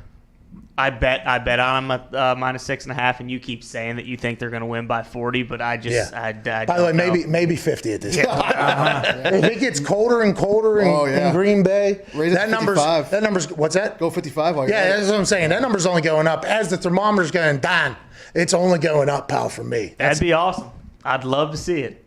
Aaron Donald, middle. Now, granted, he might slide outside, but the middle of the offensive line for the Packers is the Pretty good. best. Very good. Pretty That's good. the best, right? Yeah. Now, granted, that's where Aaron Donald does a lot of his work. And Aaron Donald, Mark Schler said it, a lot of people have said it, best football player on the planet is Aaron Donald, whatever. But that's a strength for the Green Bay Packers offensive line. Now, if he decides to move out and do defensive end or whatever, then you start thinking, okay, here we go. Maybe that will be an absolute game wrecker. I think Aaron Donald will make plays. That's what Aaron Donald does. I think Jalen Ramsey will make plays. And some people are saying, I forget how it was described.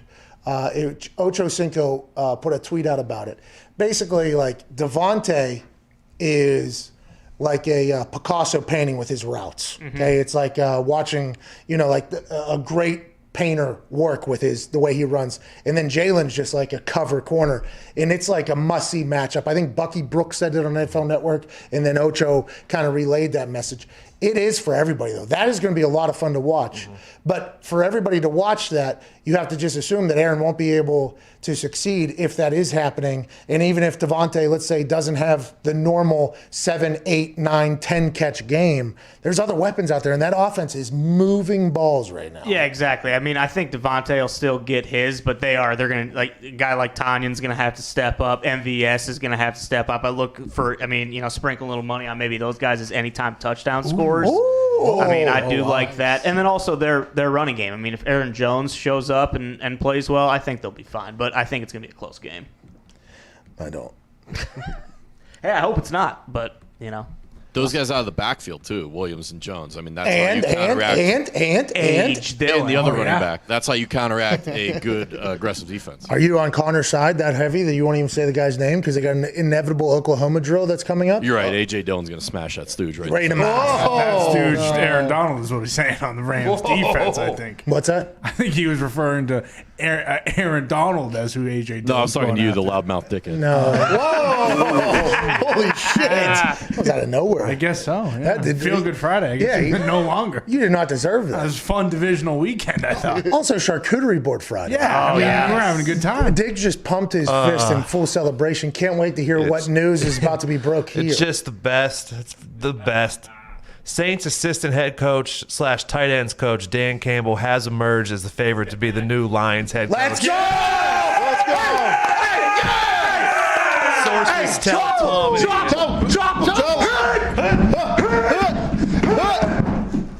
Them boys in Detroit are going to be running. They're going to be doing up downs for 3 months straight up there. You thought Oklahoma drills were bad. Just wait until you're chopping them until your goddamn feet bleed. Dan Campbell and Chris Spielman are going into Detroit to flip an entire culture. Here's what we do. Here's what we get Dan Campbell, right? Yep. Dan Campbell talks to Matthew Stafford, says, Matthew, you're staying here. And you know what Dan Campbell does next? He re-signs Kenny Galladay. And then you know what Dan Campbell does? He drafts Devontae Smith. And then you know what Dan Campbell does? What? We go 10-6 and win a playoff game. Yeah! No chance. I don't know. Dan Campbell, coming out of the Saints operation, assistant head coach of the Saints, has seen a lot of success with the Saints. Has he learned from Sean Payton, a man who he had a connection to whenever he played at Dallas, potentially how he got his gig? Dan Campbell, who was the interim head coach for the Dolphins in the middle of the season, day one. Oklahoma drills boys now. We need a little bit more high school attitude in here, okay? We need a little bit more pee-wee football mindset. Maybe even get a college football in here. Down here in the 305, 105% humidity, fucking Oklahoma drills boys. They went on a little bit of a run and kind of wore thin. Now he's away for it for a year. He goes to the Detroit Lions alongside Chris Spielman. Can't get any worse. How you doing? Keep it moving. No Jim Caldwell. He didn't want to come back. Dan Campbell's your guy in Detroit. Dan Motor City Campbell. Oh my The exact God. opposite of Matt Patricia. Yeah. I don't think so. He's absolutely yoked. Oh, you're talking about him with the jawline. on. Yeah. How dare you? There Oh, were this is some awesome. disparaging videos of Patricia out there. What do you mean? I mean, of Sex him tape? looking like a BFS. All right, we got to get to that. Feel Good Friday is brought to you by CBDMD. Yes. Even though there are 4 games this weekend, there's only one that features the discount double checking, soon to be MVP winning, dairy mercenary himself, Aaron Rodgers. He actually doesn't like dairy anymore. Well, mercenary then? Would that be? I mean, I guess they're saying dairy mercenary because there's a lot of dairy up there, but Rogers is no dairy mercenary. Yeah, but I thought they were potentially saying like he killed dairy. Oh, I thought it was. Could be. You know, because he does not do the dairy. He doesn't. Oh, I thought he was a mercenary for the cheeseheads. Oh, so for the dairy. Yeah. Like, hey, for all the dairy here, Going to war for I'm it. going to go fucking fight. Yes. Hell yeah. And Could kill, by the way. Mercenary, Oh, right? yeah. Oh, yeah. Hell yeah. Paid to kill. For money, yeah. What? Good at it. I don't think I fully understand how that plays into what we're selling here. Thought the next line would have a tie-in. New CBD cheese? So instead of losing sleep chasing the over on Hawks Jazz on Friday night, do yourself a favor. Nobody's doing that. Nobody's doing I'm that. taking it now. Over Hawks Jazz. Is CBDMD trying to give picks? I guess so. I love that. Hammer it. All right, so this is the CBDMD picks. Okay, they have Hawks Jazz over tonight. Lock. Aaron Rodgers minus 6.5. They got right. Okay. That's what their picks is, and that's all. That's Two their 2 plays. picks. Here we That's their go. 2 Two plays plays. for the weekend. I'm hammering those. Oh, yeah. CBDMD is Yeah. getting in the picks game, dude. Let's go. Will somebody remind us on Monday, please, how CBDMD does in the picks? What was it, Hawks and Jazz in the over? Yeah, If they're that confident to put it in the In the fucking ad. in the Anyway, mortgage. CBDMD has everything you could possibly need to make your body feel better. They got lotions. They got tinctures. Oh, yeah. Oh yeah. They got little Balms. balms. And they got little pills Creams. too. They got capsules now. I mean, yeah, capsules. They got everything over there. But their CBD PM is the one that really introduced us to CBDMD because everybody knows I'm a noted non-sleeper. A lot of staring at the sky, a lot of why can't I fall asleep? This is annoying. Then I found out I was a dolphin chronotype. Okay? And the dolphin chronotype basically tells you that you can operate on little to no sleep. Do not need to sleep. So as soon as I read the dolphin chronotype explanation of humans, I kind of abused that knowledge. You know what I mean? I chose to get no sleep yesterday. That's basically 2 hours of sleep. Good strategy. UFO hunt. Turns out I'm not that much of a chronotype, I guess. I'm not that dialed in. So now that I'm back to a regular sleep schedule, there's only one thing that can really knock me out, and that's CBDMD. Dance with me. bingo. CBD PM blends melatonin, valerian root, chamomile, and other sleep-promoting ingredients with the 500 milligrams of high-quality CBD to create a powerful and effective sleep aid. Nick, you use this to knock yourself out, don't you? Every single night. So if it's existential dread that keeps you up at night, Bingo. go for it. And to help you feel even better on this Feel Good Friday, CBDMD is offering all listeners of this show and watchers of this show 25% off their next order when you use code McAfee at checkout. That's CBDMD.com, promo code MCAFEE. 25%, that's almost a quarter. That's damn near a quarter. 25% off your purchase of superior CBD products from CBDMD. Love it. I hope they go 2-0. They should. Because they've gone 10-0 with their products. Hell yeah. Hell yeah. It's over 227 tonight. Hawks Jazz. It's a lot of points. That's the NBA, baby. No defense. Good luck to CBDMD on their picks this weekend. And thank you for all of your incredible CBD products. CBDMD.com, promo code McAfee, 25% off. We got to get to a break. Phone calls on the other side. This is the Pat McAfee Show, SiriusXM, Channel 82, Mad Dog Sports Radio.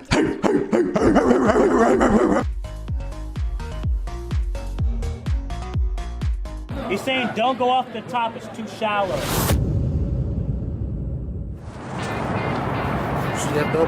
All you're going to hear this stadium do is they put the big paw up, they start shaking it, they go, whoa. Hey, what things are going good,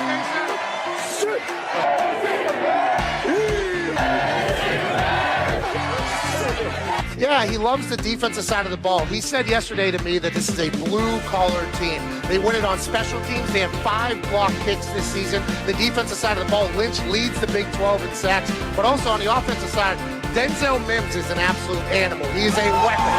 Charlie Brewer, the quarterback from Lake Travis. His dad was a quarterback in Texas. Yeah. His grandpa was a quarterback in Texas. And the people here in Waco just so happen to get a chance to see Charlie Brewer on a daily basis. Hey.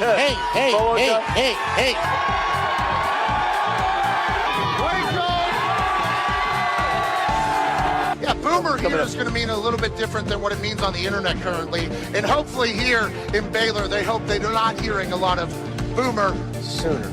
Everybody wants to be a punter, including quarterbacks. If I was a quarterback, I'd want to be a punter as well. 0 yards on that punt. That's an embarrassing situation. The Dak dance that gets on national television has led to a lot of losses, but you got to respect the hips being able to. What sign am I going to make for college game day? Well, I want to make something creative. I want to make something fun. No, to hell with it. I don't like OU. It's so thick. Look how thick that thing is. That's years and years of patience. You're heading right for the boat. Right now? Okay, let's do it. We are out here on the Brazos River, which you can take a boat to the game. One of the only stadiums in the country that you can do that. It's beautiful out here. A lot of people would say, this is the last time I'm going to be on game day. The last time I allegedly did what I'm about to do, I ended up in a jail cell. Let's go!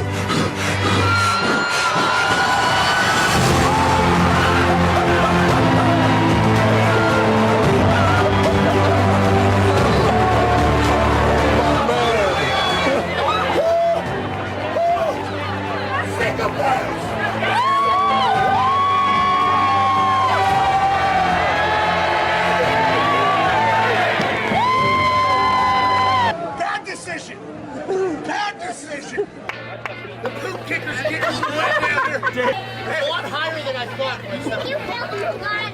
You look like Ric Flair.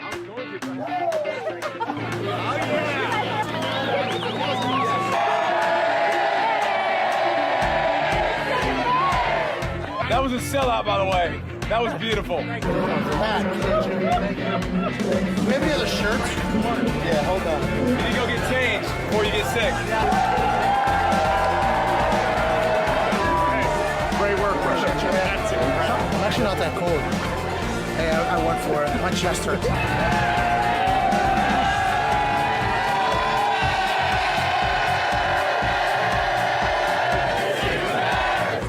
It was like 5 feet. I was standing there. That's full commitment, by the way.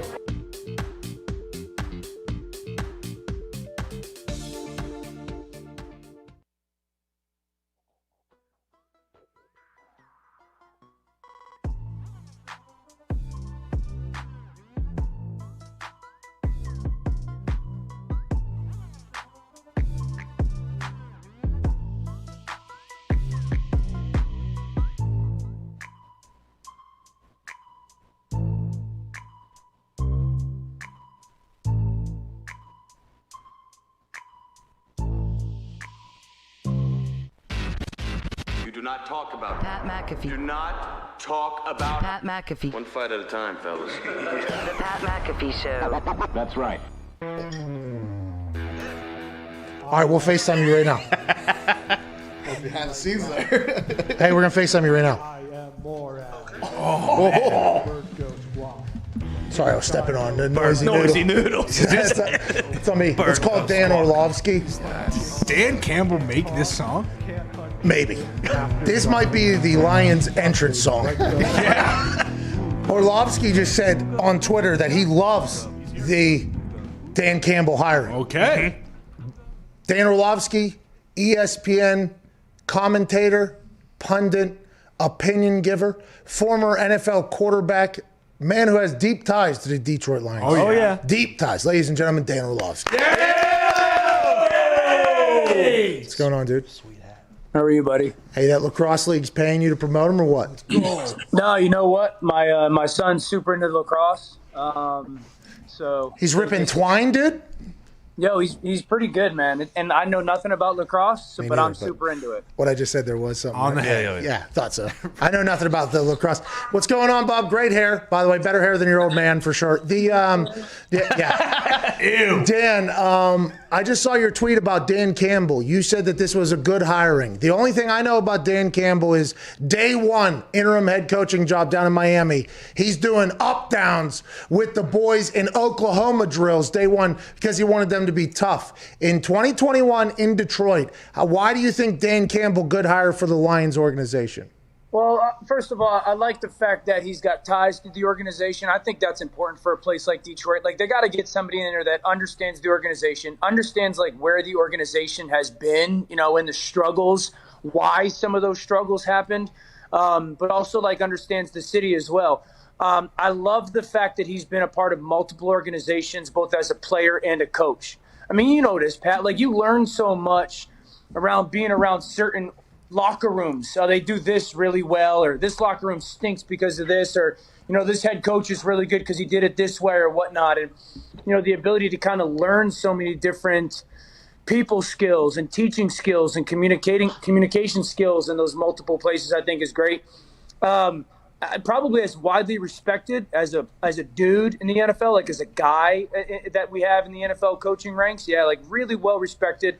And I just think he's going to be able to put together a great staff. You know, something that I've really like leaned into over the past couple months is we get so enamored with head coaching hires, as we should. They're important, but like the staff that the guy brings with him is as important, if not more. And I think that like his connections and the people he knows within the league is going to give him a really good opportunity to put together a big-time staff. Okay, let's pivot away from Detroit then. Let's talk about the staff. Bob Big Dollar Saleh got the job in the for the Jets. He is going to bring, allegedly, Mike LaFleur, brother of Matt LaFleur, who does offense very well in Green Bay, Wisconsin. I saw you also put out a tweet about how pumped you are about the possibilities in the Jets franchise. Are they keeping Sam Darnold? Is Darnold going to thrive in that offense, you think? What happens with the Jets organization? Because we all know for some time they have stunk worse than most franchises in all of professional sports.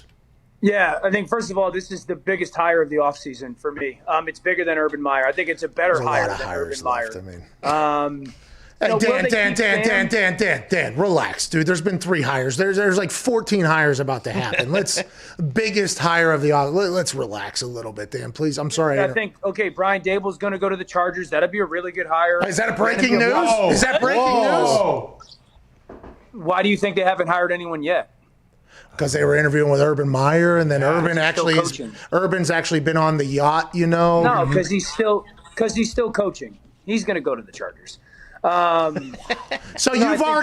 that hasn't been announced, okay? But you know he's going there, and you're like, okay, pretty good. No, you're still judging Bob Big Dollar Saleh as like, okay, Urban Meyer, obviously big splash hire today. Great press conference, by the way. But you're automatically saying 3 hires into this 14 hire offseason that we're about to have. Biggest one, Bob Saleh and Mike LaFleur coming to the Jets organization. Yeah, I think Robert Saleh, because I don't know if they'll keep Sam. You know, the reality is if they think that Justin Fields or Zach Wilson is as good or going to be better in 3 years, you take those kids because it resets the quarterback market just financially for you. But the thing I love about Saleh, I was with Saleh for a couple of years when he was younger.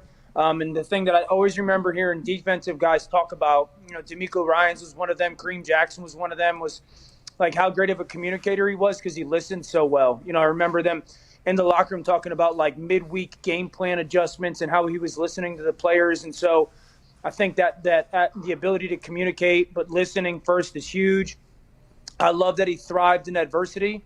You know this, guys get jobs in the NFL because they had 7 All-Pros on their offense or their defense, and they, you know, like coaching in that world is easier. But there's so many of the injuries that they lost this year and still thrived. I loved. Dude, look at the good offenses in the NFL right now. Really, they have 2 common themes. A lot of common themes, but like 1, you got our absolute superstar quarterback, or 2, you come from the Mike Shanahan tree. Cleveland, Tennessee, San Francisco, Minnesota, Green Bay, like all these really good offenses are from this tree. And LaFleur's brother obviously is in that. I think it's the perfect offense for Sam Darnold, but it's the perfect offense for a lot of quarterbacks. Okay, what team are you going to go coach the Eagles? Will you just let Howie and Jeff Lurie just tell you to everything you got to do and say? Is that going to be your job or what? I like ESPN right now. I'm not the person who's going to want to like sit there and have people tell me what to do. Dan Orlovsky just turned down the Philadelphia Eagles head coach. Wow. Good for him. More power to you, Dan. Good for you, dude. You must have so many If options. they offered me the head coaching job, I would leave, yes. Oh. Never coached before. Have no experience at all. Just wing it. I think you'd be able to do well over there. I appreciate you, Dan. I would do it well. I'd be a good coach. I will be a good coach one day. Maybe tomorrow. Yes. You know what I mean? Maybe tomorrow if somebody decides to make the offer. Urban Meyer, you think If I go coach, I'll definitely still come on your show. Okay, that's good for us then. So we do want you to go be a head coach then, because we would like to have a head coach on the show. Not that ESPN Dan Orlovsky doesn't move the needle, because it does. It does with your big brain, you know what I mean? But man, if we have NFL head coach of the 2-10 team, yes, Dan Orlovsky, in that first year where you're trying to turn the program around, those conversations people want to hear. You know what I mean? The YouTube clicks would be enormous. How do you think you would do, Nat? Like actually, as a coach in the NFL, you think you'd be? I think you would be a very good head coach. By the way, you seem detail oriented. You watch a lot of film still. I don't know if you'll be able to be away from your family though, right? Isn't that the thing about NFL coaching? You have to camp out at the office. That's the only reason I haven't gone yet. To be honest with you, that's the biggest reason I haven't gone yet. Is my kids are, the boys are 9 and they're in a really kind of like super fun age, and my daughter's 5. So the next 10 years, it's going to have to be a really, really ideal situation to get me to jump. But yeah, I would do well. Again, I think that I've learned so much from good places and bad places. I think I've got a really good grasp of where football is right now. I've got great connections with people that I respect and think are really smart with football. I've watched it happen and done poorly a lot. So that's been a really, really good learning experience. It's like when you're a kid and you grow up in a bad home, you watch how bad parents affect you. You learn how to do it the right way. So I think that's like being a part of some bad organization. All right. I can't wait to see what you do, Dan. We appreciate you. Ladies and gentlemen, thanks for your time, by the way. Everybody saw it happen. I was FaceTiming him as we were coming out of the commercial break. Thanks for joining us. I appreciate you. You're the best show going, bro. Oh, no. NFL Live is. Yeah. Hell yeah. Dan Orlovsky, one of the hosts of NFL Live, 4 p.m. every single day. Thank you. NFL Live, fun show. Yeah. Oh, I like it. There's another show. I see the clips. Mm-hmm. You know what I mean? Clips. Yep. We used to watch it every day, but now we always have these damn meetings that happen. You know what I mean? So many meetings. What are you going to do? It is in the meeting block of the day. That is. Big meeting time, 4 o'clock. Yeah, it's prime time. Gumpy's got soccer on a lot lately, too. Yeah, he does. Oh, yeah, main TV. Yeah, he just takes over. Isn't that interesting? That is interesting. I've kind of realized that.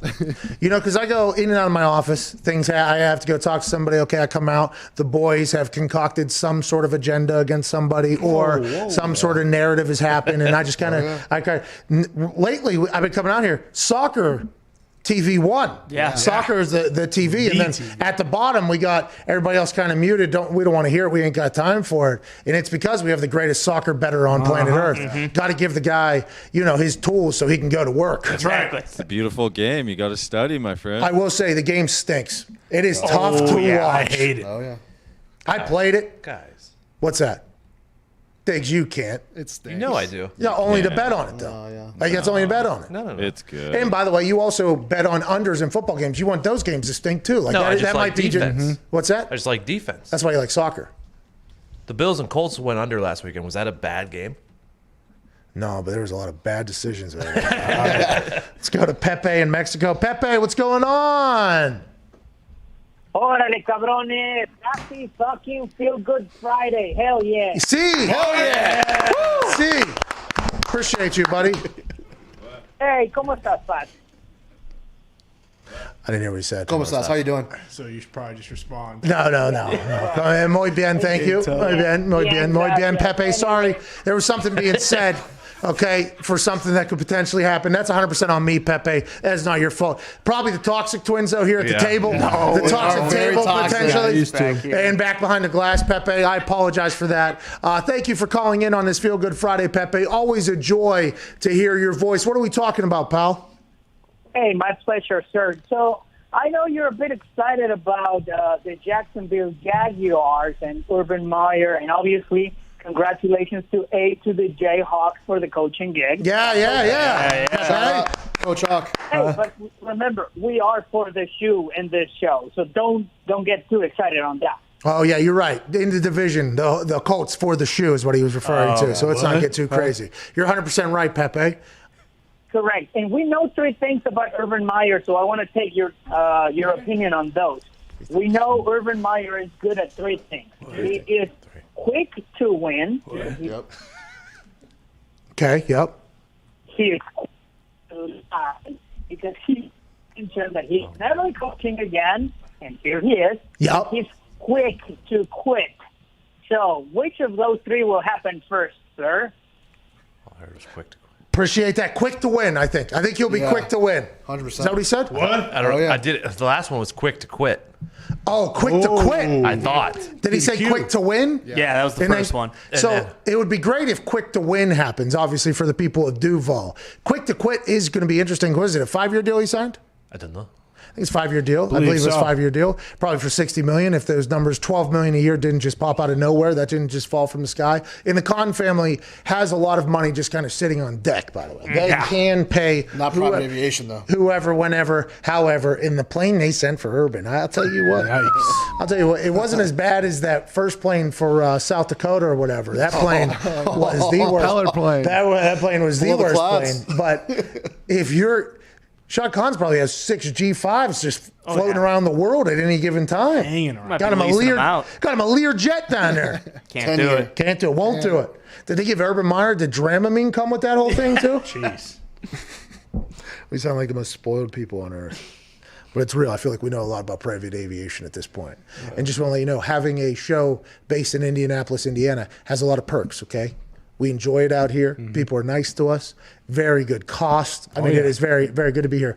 But if you want to go make a run, do anything, it's very difficult with the Indianapolis airport that has been somehow voted the nicest airport in the country like numerous years in a row, but they have no flights anywhere. So it is a little bit difficult. So we've had to, really figure some things out private aviation-wise. Those little ones I cannot do. I can't do it. I get at them, and I just, not a very religious man, but I pray to every one of those gods. Every single one of them. Every single one. I don't know which one's right, but I feel like I'm probably meeting one of you soon because this plane is tiny. And then you get off, you're sick. About 15, 20 minutes, you start feeling better, and you're like, oh, this is awesome. And then you hit the traffic in the Lincoln Tunnel, you get sick again. Yeah, then you get sick. A lot of start and stop there. And so then you get to the hotel, and then you do your thing, and then on the way back, guess what? We're hitting that son bitch again, but in reverse. Yeah. Oh, yeah. Getting sick and then having to get right onto the plane. And then boom. Yeah. It's a nice little combo. You know what I mean? Okay.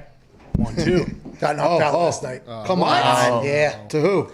Me and Joe. Champ. No, Ugly Joe, by the way. Eddie Price? Eddie Price, yeah. Eddie Price. Eddie Price is good, huh? He's the champ in every division. You go through the division, there's 9 of them, and then you go through it every class, plus your sparring partner that I never fought against until I think AQ told me he was fighting his sparring partner. I'm like, what are we even wasting time on sparring? Let's get right into the fights or whatever. You get in there, it's this 350-pound guy.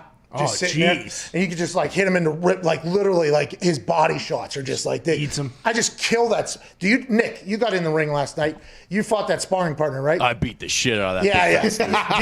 Did you just punch him just in the body the entire time? Gave him a couple jabs to open him up, and then I came with the hooks. Yeah, got to do it.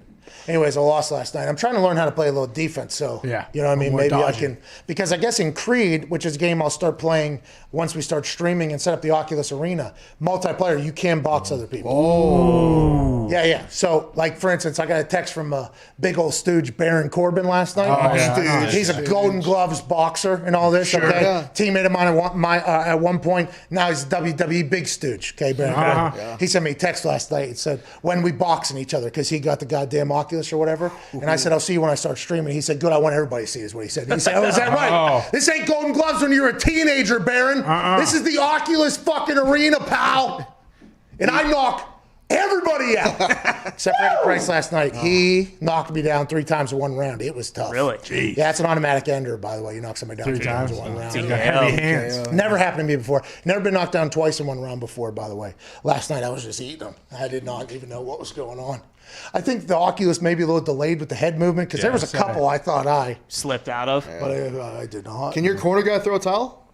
My guy would never. Me and by the way, you do see him. He is right here in your corner every time. And when you look at him, he'll do a fist pump for you. He's a really good guy. That guy's been in my corner the entire time. And he would never do that. He's seen me go through some wars, that guy. You start out in in like your gym, there's like 15 fans scattered around. And your corner guy's really the only guy that seems to be on your side the entire time. And then you get to like a armory or like a high school gym. Oh, nice. And then you get into an arena, the last couple of fights. What's your corner guy's name? I haven't named him yet, to be honest. We don't have a lot of conversations because the fights are normally so quick. Strictly business. I'll tell you what, he's been riding coattails to a lot of good times, though. We have been just knocking motherfuckers out. I mean, that is just something that's been happening. Does he talk mid-round or like... No, because in between rounds, they actually put a spotlight on your corner with a stool. Ooh. And they tell you to go back to your corner or whatever. And I would assume that some people, when they get tired, they do accidentally think that there's an actual stool there. Yeah, so you just kind of stand there. And then you pick to continue the fight or quit the fight. Ugh. Right glove, left glove. You put continue, you go back in there, and by the way, here we fucking go. I did think about sitting down on that stool. It looked quite comfortable. Yep, I have done that before as well. But everybody that's played has said that the workout has been impossible, like dead tired, dripping in sweat. Yeah. I think the Oculus is going to be something that potentially gets a lot of people in shape. It's doing it for me. I'm already starting to see the shoulders are starting to get bigger. These things are starting to get better. The traps. Ooh. I can wipe my ass, so it seems like the body is used to it. Nice. And also I can feel the wingsuit thing. wings. The lats. Nice. Yeah, I can feel those things starting to go. You know what I mean? Oh, yeah. Because I'm throwing 300 to 500 punches a night, full go, by the way. A night, a fight, you mean? Yeah. I mean, jeez. Well, some nights I've gone back down classes. Oh, yeah, that's right. To kind of see what I can do. I knocked out an entire class, Southpaw, under 1:30, all of them, straight. Southpaw, I'm getting good too, by the way. I got a little boom, bang! Oh, wow. Same arm. Oh, yeah. The jab definitely increases. Yeah, well, they don't count my jabs. I think because they're so damn strong. How's the uppercutting? Is it coming in? I still have yet to land one single fucking uppercut. Okay. The thing about my uppercut is it doesn't cut anything. But it does go upper as hell. Okay. You know what I mean? But it's always hitting them in their sternum, their diaphragm. Yeah. And then while I'm doing that, I'm just eating a punch on the other side. Yeah, see, I was thinking when I get mine, just going strictly fucking uppercuts until I land one. Listen to this. That's not a bad idea. I'll come out of a round, like as soon as the bell rings, and I will throw everything I have at him, okay? And I'm dead, and you look up, it's been 24 seconds. Ooh. Oh, we still got to sit here for another 2 minutes and 36 seconds. It is a real... There's a couple moments where you want to quit out there. Then obviously ping pong. Oh. I am sharpening my blade at ping pong. I would like everybody to know that. Once I start streaming from the Oculus Arena, and we're just taking challengers from all over the world, I think people are going to enjoy the ping pong that will be displayed while potentially talking and interviewing people. Because you can talk directly to the person. For instance, me and Nick played last night, had a full 15, 20-minute conversation. Nice. He was getting introduced to the game. It was a lot of fun. I mean, I think the Oculus Arena is really going to start to cook here a little bit. Nick's not bad, by the way. Oh. Not bad. I got to get on that training robot, though, and just get fed balls all the pop, pop. Yeah. I like that. That's what I'm saying about sharpening my sword. You know what I mean? Just waiting. You'd rarely see me just drop myself into something if I wasn't fully prepared, because the potential shame I could bring to our entire show and family just can't happen. What are you hitting 1,000 forehands a day? Yeah, you can move the target. Yeah, you can move. Yeah, you can move the target for where your AI guy hits it back to, and you can change the level. World class is where my guy's at now. I'm playing against. Yeah, it gets. So my backhand has been sharpened because everybody knows in real ping pong, I throw paddle to left hand to forehands. So I had to really learn the backhand. Now that I've got, by the way, you got to have the paddle straight up and down, I've realized. Really? Yeah, when you have that thing sideways, that thing there's likely to go everywhere. So I go straight up and down with that. Do you think this transfers to the real world with ping pong right now? Been thinking about that, to be honest. Do not mind if I never play an actual ping pong game. Don't need to. Don't have to pick up the ball. Don't have to do any of the shit. Don't have to potentially cut my hand on the goddamn table. Don't need any space. It feels real enough, and there's no reason to ever go back on it. But I have had that thought, like, will this transfer? And then I immediately go, man, who gives a fuck? Who cares? Who gives a fuck? Doesn't matter. Now we're back on the other side with AJ Hawk and DeForest Buckner. Let's go. Yeah. Well, hello, sensual piano keys. You sound incredibly inspirational and motivational. Big announcement coming from our company. You know, throughout my entire life, I've made decisions that people have said, ooh, that is stupid. You've read about them, you heard about them. When I was in high school, I went to an underground poker game, won $1,400, flew myself down to Miami, won a kicking contest, and got a scholarship to West Virginia the next day. I turned my back on soccer that day. Everybody said, you're an idiot. Why are you doing that? You have more schools looking at you for soccer than you do for football. What are you thinking? Fast forward 8 years with the Indianapolis Colts, and I was on top of the world, top of the mountain. How's the view? Not too shabby. And when I was at the top of my game, I decided, you know what? I'm going to pursue some other stuff. My friends and I are going to go to work on the internet. We're going to try to chase fulfillment as opposed to just a paycheck. And there were some interesting responses from people of power in the sporting world. Make them tear the uniform off of you. Sure. Look, somebody needs to stage an intervention. People who know this guy, get to him now. Make him put his helmet back on and get to camp. Oh no, there's no intervention, Wilbon. No, no, no. Here we are 3 years after that date, and it's a celebration, bitches. Cut the music. Let's hand out some bags to the boys. For the boys. For the boys.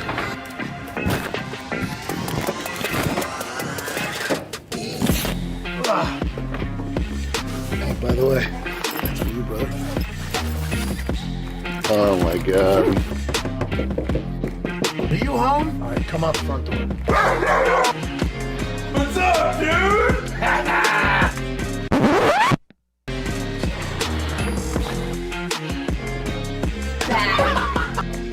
What is this? What's this? Oh, you son of a bitch. What the fuck? Fuck you. Oh my God. Oh, yeah. That is the bag of money. Oh, FanDuel deal went through. There's $50,000 in there for you. Here's a backpack with $50,000 in it. Oh, $50,000 in it. Oh my God. Yeah, so there's $50,000 in there. Yeah, so there's $50,000 in there. Are you fucking serious? Let's go.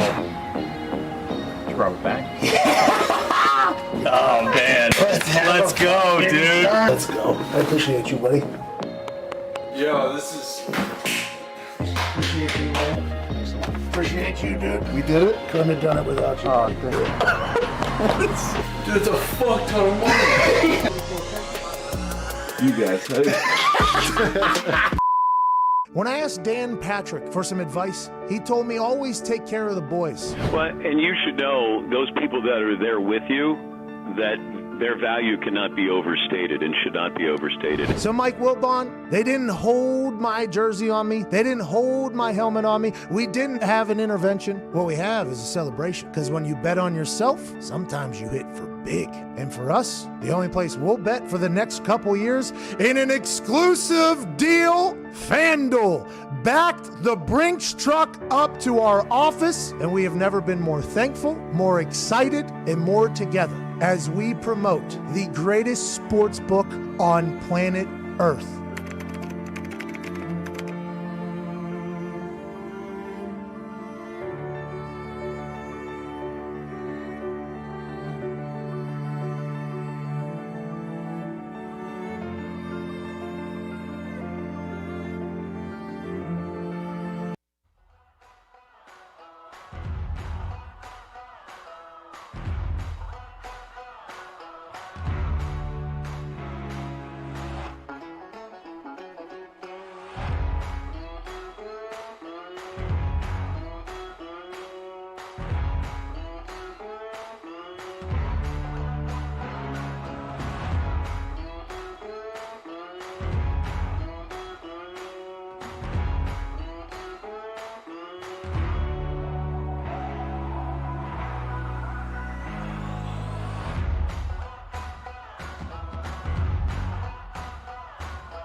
The Pat McAfee Show. There'll be no rules for our guests, for us, for the things we can talk about.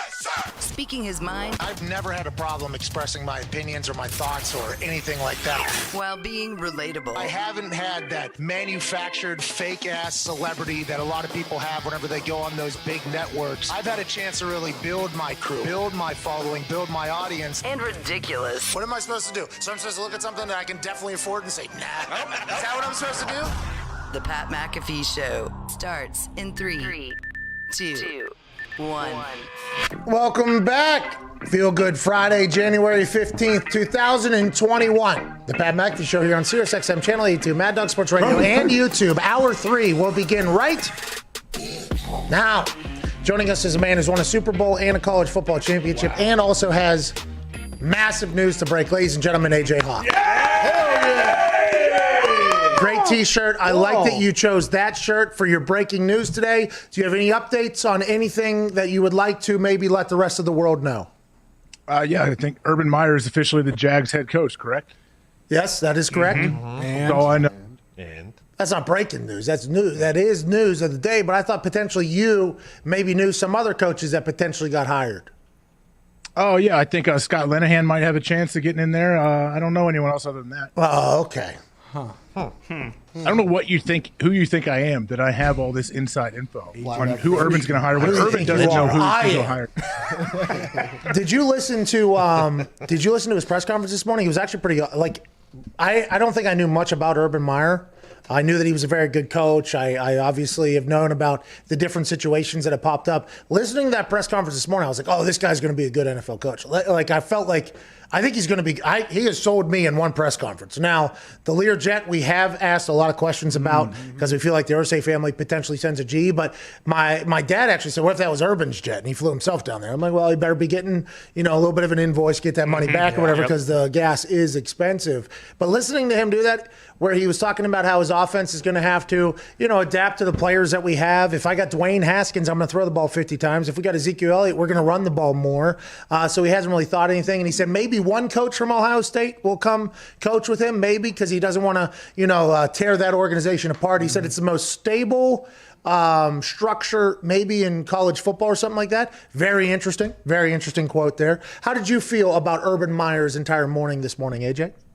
I did not see any of his press conference, but I know when he does speak with the media, he doesn't seem like a guy that will go out of his way to speak to the media, but when he does, he's actually super honest. He'll give you honest opinions about players that just happen in the game. Sometimes players may not like the opinions he gives, but he is – I like when he does speak to the media because although I think he's hesitant, he only knows how to speak the truth, or speak when he's talking football, especially, he'll tell you what he's thinking. He said incredible transparency is coming to the Jacksonville Jaguars, not only from me and the GM, but with Shad. He said there's going to be very transparent. I'm intrigued to see how it plays out. Also in that division, the Indianapolis Colts. The Indianapolis Colts, 1 year ago, traded their first-round pick for a man who would go on to become the staple of the defensive line for the Indianapolis Colts. Ladies and gentlemen, DeForest Buckner. What's up, dude? How we doing, everybody? Hey, as soon as you got to the Indianapolis Colts, last year we did a draft special. A lot of people watched. Too many people watched. A lot of people came on the show. Chris Ballard was our first guest before the draft started. We asked him what he's going to be doing for the first round. Is he thinking about maybe trading to get back into the first round because he traded away their number one pick? And he said, I'm going to have some beers and I'm going to watch DeForest Buckner film real quick and be pumped that there is nobody like him in the first round. Whenever you got to Indianapolis, what was the conversation like with Chris Ballard? Was it a surprise that you got traded? How was the kind of transition to becoming a Colt over here? Yeah, the transition was really smooth, actually. As a player, being with San Francisco, I never expected to get traded, but I mean, it's part of the game. You know what I mean? And I was just very blessed and fortunate that a guy like Chris, saw the value in me, and he believed in me and what I could bring to the table. And when I got to Indianapolis, and he was one of the first people I talked to. I went over to his house. We spoke for about an hour, just about everything and about life. And, it was from then on, I mean, I knew I was in the right spot. Coming to a team with great culture, it's always in the mix. I was just very excited to get everything started. Going back to your time in San Fran, obviously they drafted you first round high pick. You get in there with Kyle Shanahan, John Lynch at the helm as the GM. What was it like? Shanahan obviously is a young genius play caller. Like, what's the culture he's created? It seems to be pretty good. Yeah, the culture that we created with Shanahan when they got there my second year, I mean, it was phenomenal. They cleaned house pretty much. A majority of the roster from my rookie year. They brought in new guys, free agents. A lot of rookies played. So we were able to turn around and create a whole new culture there leading up to the Super Bowl. And they still have a great culture there now. And just the way the player type of coach that Shanahan is, and John, he's been a player, and so he knows what the players are going through, and that easy relationship from player to GM to player was really good. It was working well out there, and it's just the way business is, in the game that we chose, and sometimes you got to make moves, and sacrifices for the betterment of the team. And unfortunately, I was one of those sacrifices in the long end. But you know what I mean? It's all good because I'm happy to be here in Indianapolis. I don't know who sacrificed more from that move, to be honest. But the Bob Saleh was the defensive coordinator whenever you were over there. He just got hired for the Jets. And we'll turn the conversation to the Colts, we promise. But, I mean, you were such a great addition to the Colts from that defense that was, talk about this defense could win a Super Bowl itself. Last year, Bob Saleh was the face of everything because he's out on the field. He's obviously pumped up. And then his name's like, this guy's going to be a head coach. This guy's going to be a head coach. Doesn't get hired. Now he's with the Jets. What was your time like with Robert Saleh? And do you think he's going to be a good head coach? Yeah, I love Saleh. The time that I was there, he believed in my abilities, and we didn't just connect on a coach-player basis, but he's a really good friend. I love his family. He has a beautiful family, and I wish him nothing but the best. I was so happy when I found out last night that he got the head coaching job with the Jets. To see him, the type of man, coach, mentor that he is, and just a leader of men. He knows how to get guys going and ready to play for him, and I think he's going to be a phenomenal head coach. And the New York Jets, they don't even know what's coming their way. Just a quick follow-up there. That spiral staircase behind you can't fit up that. I was thinking, right? Surprisingly, I can. I made a couple trips up and down before. For those that are just listening, he's sitting in a room that seems to it has a spiral staircase up to what might be a library or a den or something like that. Yeah, we're working on the book collection. Oh, nice. Well, like AJ. We got to fill it up. That's like AJ. Yeah, AJ doesn't have a spiral staircase up to it, but I have something similar in my house. It goes down to my gym, and I'm 6'1", 230 to 270 pounds, and it is You're a big man. Yeah, well, depending on when you catch me, which diet, but it's hard for me to get down there. So while you're answering that last question, which was a great answer on Robert Saleh, all I thought about is how I would fall down those steps. I think because of how difficult it is, because you got to get thin. Mm-hmm. You're a massive man, massive. Okay. And whenever you were out this year for the Colts, it was very obvious in the middle of that defensive line. The Titans game just comes to mind immediately because they were obviously very strong up the gut. Were you a basketball player? Did you grow late? When were you always just a massive dominant player? Like what is the story of becoming just an absolute incredibly athletic, savage of a big man? Like was that your entire career or what was it? Nah, I was actually, basketball was my first love, honestly. I played basketball growing up, started when I was 7. And it honestly helped me, with my athleticism moving into football. I started football when I was 10. I was always the tall, lanky kid, honestly. I never really filled out until I got to college. When I got to college, my senior year of high school, I was like 240. 6'7", 240. By the time I started my freshman year, I ended up being 275. And then I just gradually put on the weight going forward. By my senior year, I was like 310 pounds in my last game. Jeez. What are you at now? Yeah. Where are you at now? A good 290. Do your joints hurt, or is that just how your body's supposed to be? Your body's supposed to be 6'7", 290, or is there does your body beat you up a little bit for how big you are? Depending, when I get around that 300, 305, 10-pound range. That's when I start feeling it in my joints. I think when I get done, I think I'm going to slim up, honestly. I'm probably going to be around good 270. Oh, you're going to be an 80. Instagram model out there. Nice.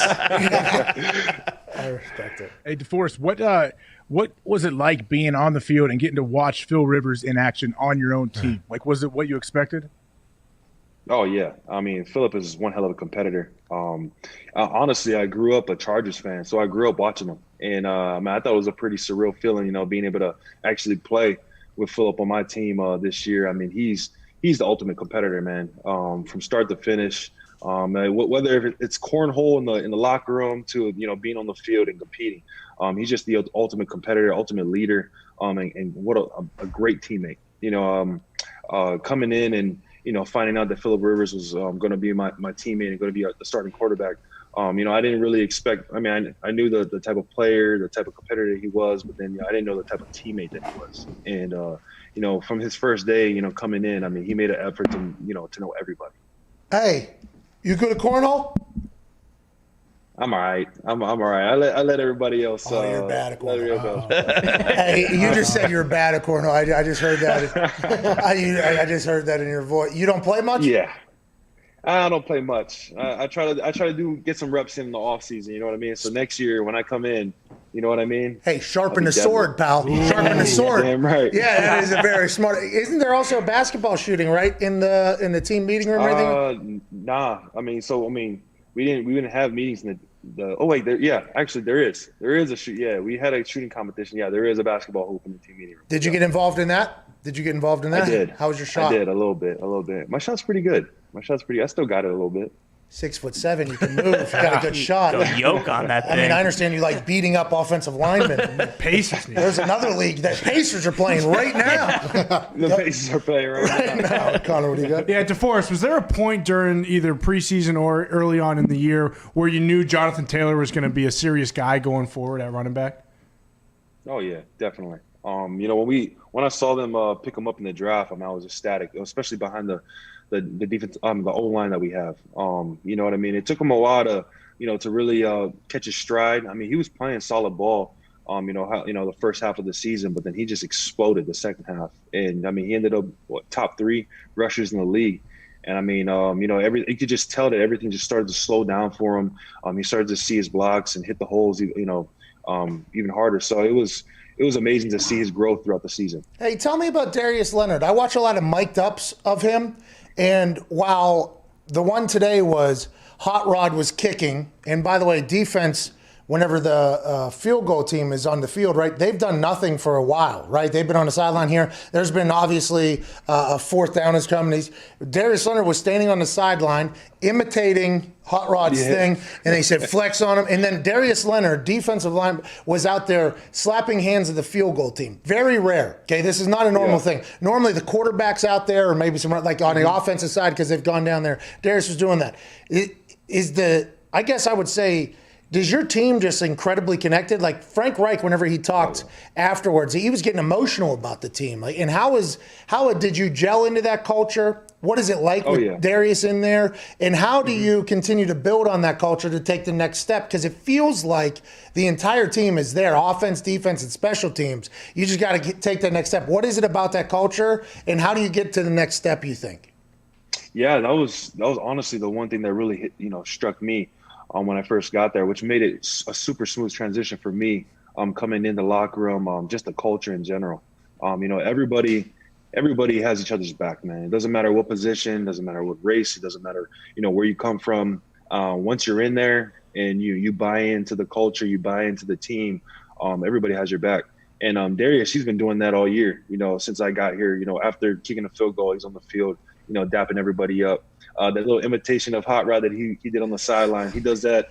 I mean, almost every time we do field goal block in practice, you can see him on the film imitating Hot Rod, doing this whole little flex and everything, and dancing and everything. I mean, it's just amazing to see the type of players. There's no egos. You know what I mean? Everybody puts their ego aside, and everybody's just preparing each and every day for each other. You know what I mean? When we get out there, we're playing for each other, and you can see that there's not a bunch of individuals. It's one unit. That's awesome. Absolutely incredible. What do you got, Dick? DeForest, dumb question coming here.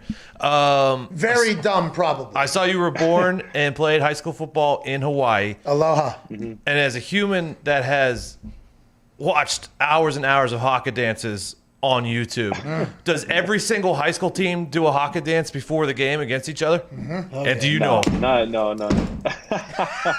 No, not every single team. No, unfortunately not. Is your family in the military? My mom. I mean, she's like a contractor specialist for the Army. Which is I had some family members that were in the military. Yes, but my initial family, no. I love Hawaii, man. It's my favorite place. Do you get back much? Oh yeah, I'm actually planning on getting back in February. Just to visit some family. A lot of my family haven't met my son yet, so I'm excited about that. Due to COVID, you know what I mean, all the lockdowns and things like that. He was born in the middle of the pandemic, last year. So nobody but my mom was able to come see him. So I'm very excited to take him out there, show him the roots. Hey, that's awesome. Congratulations on the child. Congratulations on the incredible season. Can't wait to see what you do next with the Colts. I appreciate you guys. Thank you for having me, Pat. Hey, get some damn books in that thing before. Maybe read a little bit. Okay, get a little cultured up there. I got you. It's like, next time I'm on the show, it'll be filled up. I swear. Ladies and gentlemen, DeForest Buckets. Thank you, man. Hey, he was really cool. Really, really cool. Normally, if you're out in Hawaii, though, too. what's that? What'd you say, AJ? Very good football player as well. Unbelievable. He's the one who recovered the fumble, by the way, against Green Bay Packers in overtime that was out on the sideline. He's an interior defensive lineman. I mean, he flies around. He's a big deal. I wanted to talk about, the potential ugly shots that happen in the interior of offensive line, D-line, potential anything, especially with how tall he is. I would assume there's a lot of moments where potential low bridge comes at him. He's a freak athlete, though. It's unbelievable to watch him, AJ. So yeah, it's not surprising that he has a basketball background. Like, you could watch him and obviously how tall he is and say, this guy is so athletic. He had to be an absolute monster on the basketball court. That transition into the interior of a defensive line, mentally, from a basketball player to that, I mean, that is a massive hurdle that not everybody can just get in. That's hand-to-hand combat. Yeah. Hey, that is hand-to-hand combat. Soft-spoken, nice guy, too. You wouldn't expect, I mean, maybe that's just the Hawaii in him, but. You would think 6'7", 300, like they would have him. I'm surprised in college he was not at tackle on offense instead of D-tackle. He's in there just fucking. Oh, excuse me. Get out of the way. Move. I'm taller than you also. I'm going to swat this son of a bitch down. See ya. You got a quarterback, You got a quarterback who's like 6'2", pretty tall, 6'3", maybe. And then he's in the middle just with fucking wacky, inflatable, huge arms up in there in the middle. You're like, God damn, what is this thing? Chris Ballard's like, we can get that on our team? I'm looking at 27 overall, and I don't think there's going to be one motherfucker left. Let's go ahead. Let's get that massive athlete over here. He helped the team out a lot. We got Ariel Helwani joining us in like 5 minutes. How do you feel about that, AJ? I heard, is he coming? Or do we have to take a break before or after him? Yeah, well, he's a long-winded son bitch, so we should probably get to a break beforehand. You know what I mean? Yeah, or not. Or you could throw it to break, tell him you got a hard out, you have to take a break. Oh, that's a good idea. I was FaceTiming with him earlier, okay? Just talking to him. Because we'll talk about the shirts that I have to wear. Sure. The logistics behind it, fulfillment. Oh, yeah. Right. But we're in the merch biz, so we understand that it could take a little bit. And we're FaceTime and talk about it. Is he going to come on the show, And he's like, oh, Friday. Okay, there's already been a lot of days, blah, blah, blah. And then he looks at me, and he hangs up, and then he sends me a text, like in the middle of the conversation. He goes, I decide when our conversation's over. I just started dying laughing. So if I did what you just said right there, where I just thought, oh, sorry, hard out, pal, got to get out going, that'd be returning the favor. Yeah. I'm not going to do that, though, because I'm a gentleman. He is not. He's a scumbag. He'll be joining us on the other side. We have to get to a break.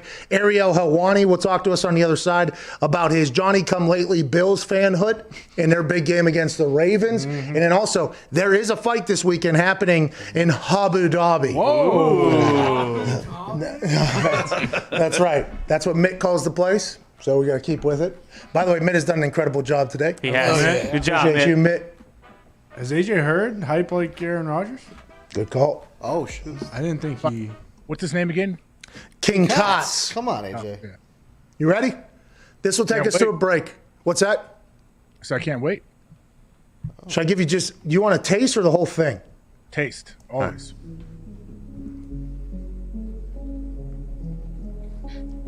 You listen to AJ Hawk?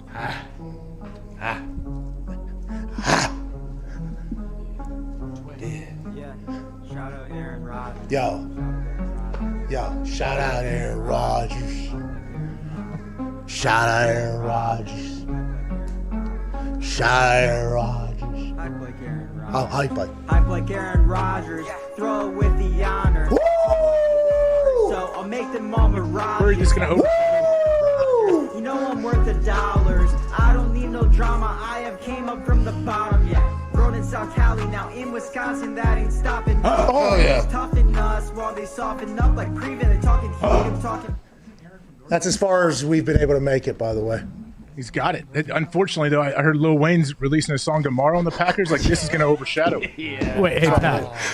Did he say born in South California? Yeah. Isn't Aaron Northern California? Yeah, he's NorCal guy, Butte County. Yeah. Hey, listen, don't let the facts get in the way of a good story. I get it. As he goes on in that song, by the way, he will mention Aaron busting off a 90-yard run or something like that. I love that part. So, he did take some creative liberties. Sure. Nice. Okay, to make sure you get a banger. But sometimes you got to do that when you're fucking King Cots, dude. Who knows if he's not foreshadowing to Aaron running for 90 and a score this weekend. Wow, Good point. If they do. My cadence, they don't have the time to say it in their brains. It's like a relay race that can't relate. Oh. He's talking about synapses. Look at him.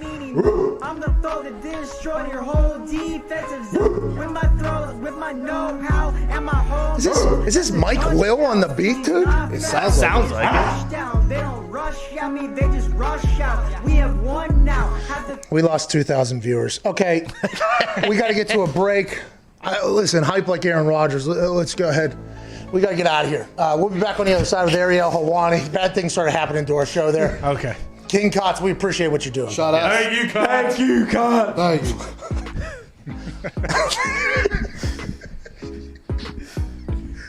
This is the Pat McAfee Show. Ariel Helwani's on the other side with AJ. Oh, yeah. Let's go. We'll see you then.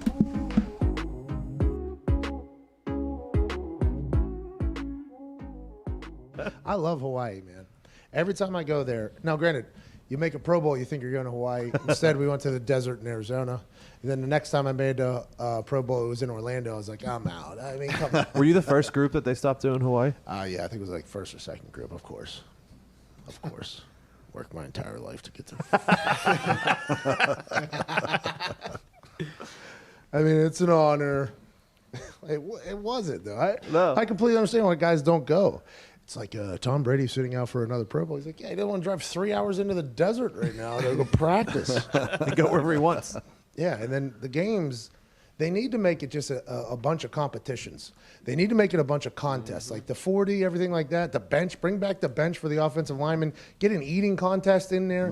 Get the kickers to do a kicking contest. Get the punters to do a punting contest. Have that quarterback challenge that I watched on NFL Network just a couple months ago. Have that happen again for the long ball. You get Josh Allen, Patrick Mahomes in there. You get Tom Brady, Aaron Rodgers throwing maybe on an accuracy challenge. I like the little games that they set up for the quarterbacks. By the way, I would have went to the one in Orlando.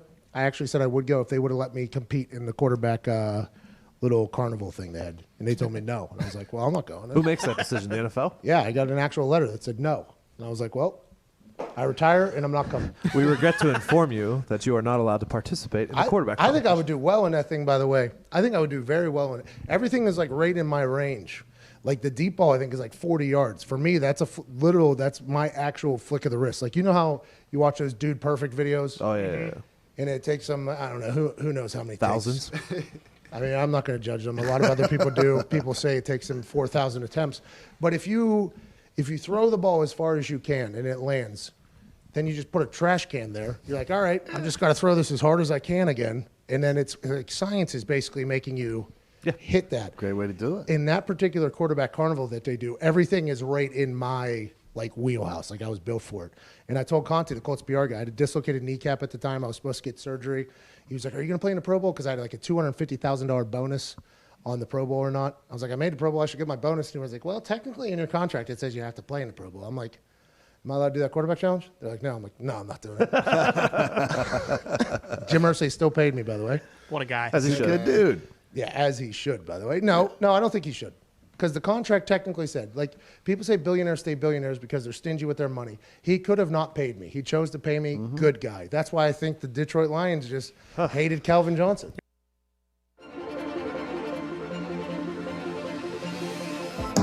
Patriots, -11.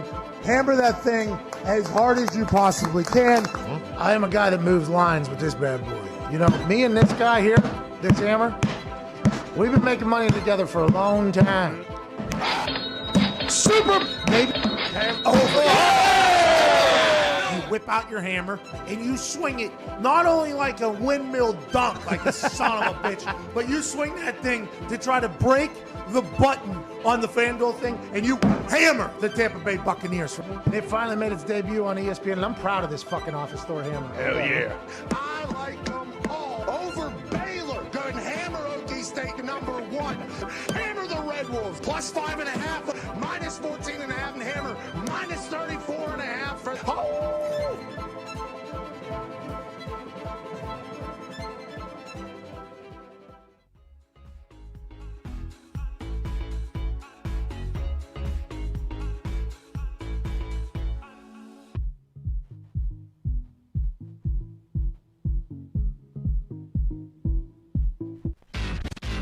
Do not talk about Pat McAfee. Do not talk about Pat McAfee. One fight at a time, fellas. The Pat McAfee Show. That's right. Yes! This song is called Don't Leave Me Lonely by the Late Night Special Band. It is one of our faves around here.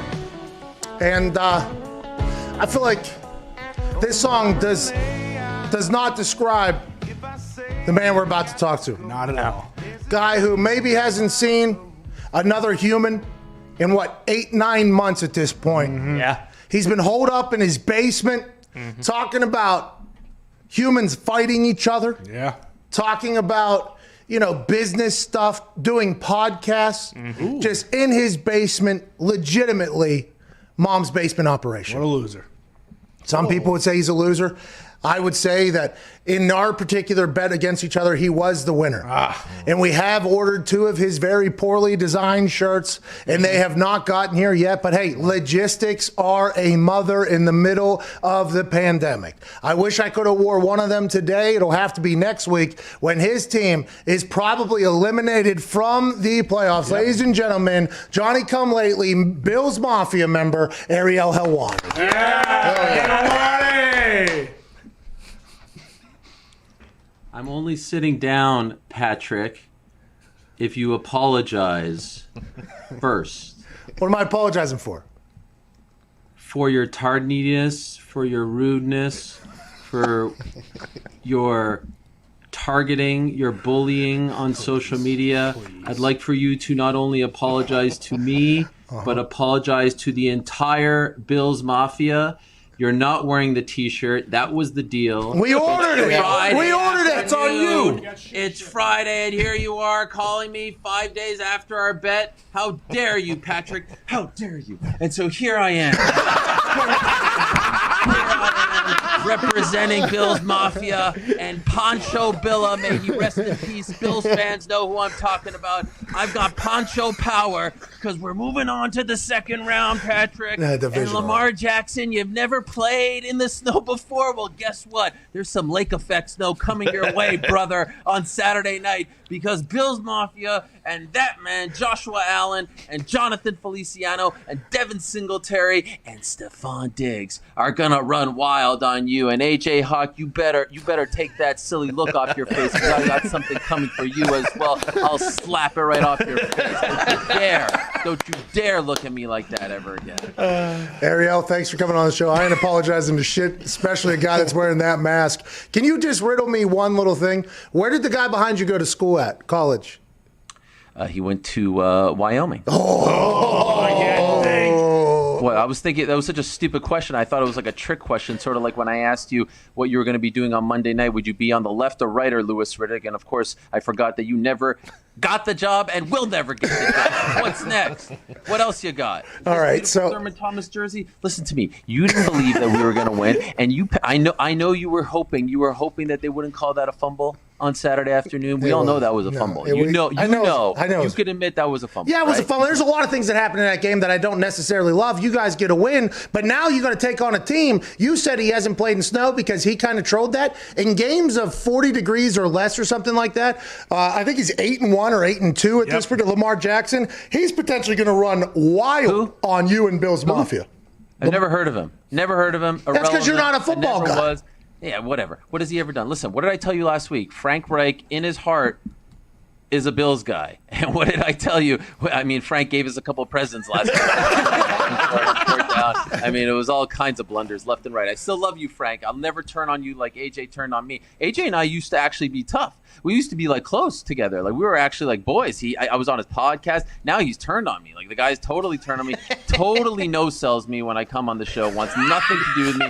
Thinks he's got a cooler backdrop than I do. I mean, it's unbelievable with this guy. Well, guess what, AJ? I don't need your friendship in my life. You know why? Because I got Josh. I got Devin. I got Stefan. I got Gabriel Davis. Who else do you want? What about that? What's the name of the kicker? Come on, Tyler Big Balls Bass. Knows it from my Twitter account. Tyler Bass, the rookie. I love Tyler Bass. What about the secondary? Micah Hyde and Jordan Poyer. I mean, reminds me of the good old days in the early 90s with the secondary that we had over there. I mean, what else do you want from me? What else do you want? You want to talk about my Conor McGregor exclusive one-on-one airing Sunday morning on SportsCenter? What do you want, Patrick? Everybody knows that's going to be on ESPN. It's going to be impossible to find. I'll wait for it to get on the internet because ESPN will put it on the Ocho because that's where Ariel lives. Not saying you deserve it. By the way, you don't deserve it. But I assume it'll be a good interview. With your interview with Conor, did anything new come of it, or was it just the same recycled shit that you normally do? No, it was weird because he actually made a point at the beginning of the interview to say, hey, do you know that third-tier kicker that used to play in the NFL and copied me, and that's really his claim to fame? Can you tell him I want the royalties from the claim to fame? Because without me, no one would know who he is. Can I have... Whoa! Who the hell is that? Yes. Can I have a rare moment of human with you? Is that even a thing? No. I'm nervous. I'll be honest, I'm nervous. Okay? I am nervous about, are we going to win 52-14, or is it going to be a closer game like 52-30? That's what I'm nervous about on So Saturday you just went night. from the Prime Conor time. McGregor interview. Ariel, what are you doing? Okay, this isn't ESPN News, all right? Let's stick to what we're talking about. The Conor McGregor exclusive. That's awesome, by the way. I saw you promoting that on social media. That's really cool. How'd the conversation go? How was it set up? Okay. I'll drop the Bill stuff for a second. We did that interview at 4 a.m. in Astoria, Queens. So you were joking about me not leaving the house. In fact, my streak is now over because I had to go to Astoria, Queens to do this interview. He was in Dubai. I was in Astoria, Queens, like I said. I wasn't sure which kind of Conor McGregor I would be speaking to.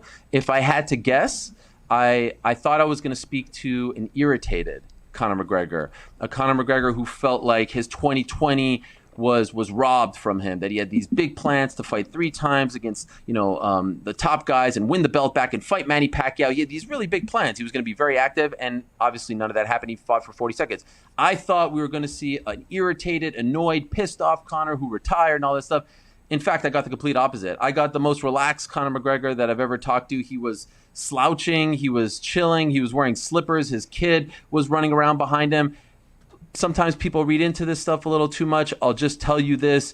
He is very calm. He is very relaxed. And the fear that the weight cut isn't going well for him because, this is his first time fighting at 155 in over 2 years, that doesn't seem to be an issue. Sometimes he'll get a little ornery, sort of like you after I beat you last week. Right. Not the case. Okay. Not the case this time. So if you're a Conor fan, I think these are all some good signs. What do you got, AJ? Are you just going to sit there and look pretty, or are you going to ask me a question? Good. What's your problem? I got a follow-up to you. Ariel, I got a follow-up. I was trying to be nice to you for a second. 2-part question. First, I know you're kind of Conor's guy. He brought you over. You did a pay-per-view sit-down interview, I guess, that they presented. You could buy it. I think you didn't get paid. You got stiffed. I know that. So I want to see how is that going? Good for you. How's Conor doing? Also, would you rather the Bills lose now in the divisional round or just get to the Super Bowl and lose? Like, which one? Great question, AJ. Those are 2 good questions.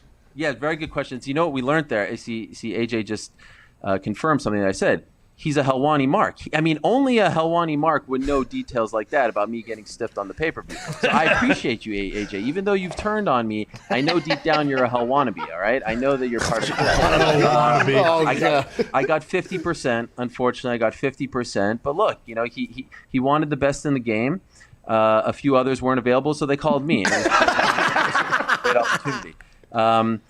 I enjoy the interviews. He's always loyal to me. I was the first show to ever have him in North America as a guest back in 2013. So the chats are always good. It's a different guy. You know, he's talked to some other people, but I mean, you saw that promo, Pat. I mean, that was better than most, you know, movie trailers in 2021. I mean, could you imagine I did not a promo see it. like that? I did not watch it. Tremendous. I did not see it or watch it. Nope. I did not see it or watch it. I blocked you. I blocked you. As for I'm talking, okay, Pat.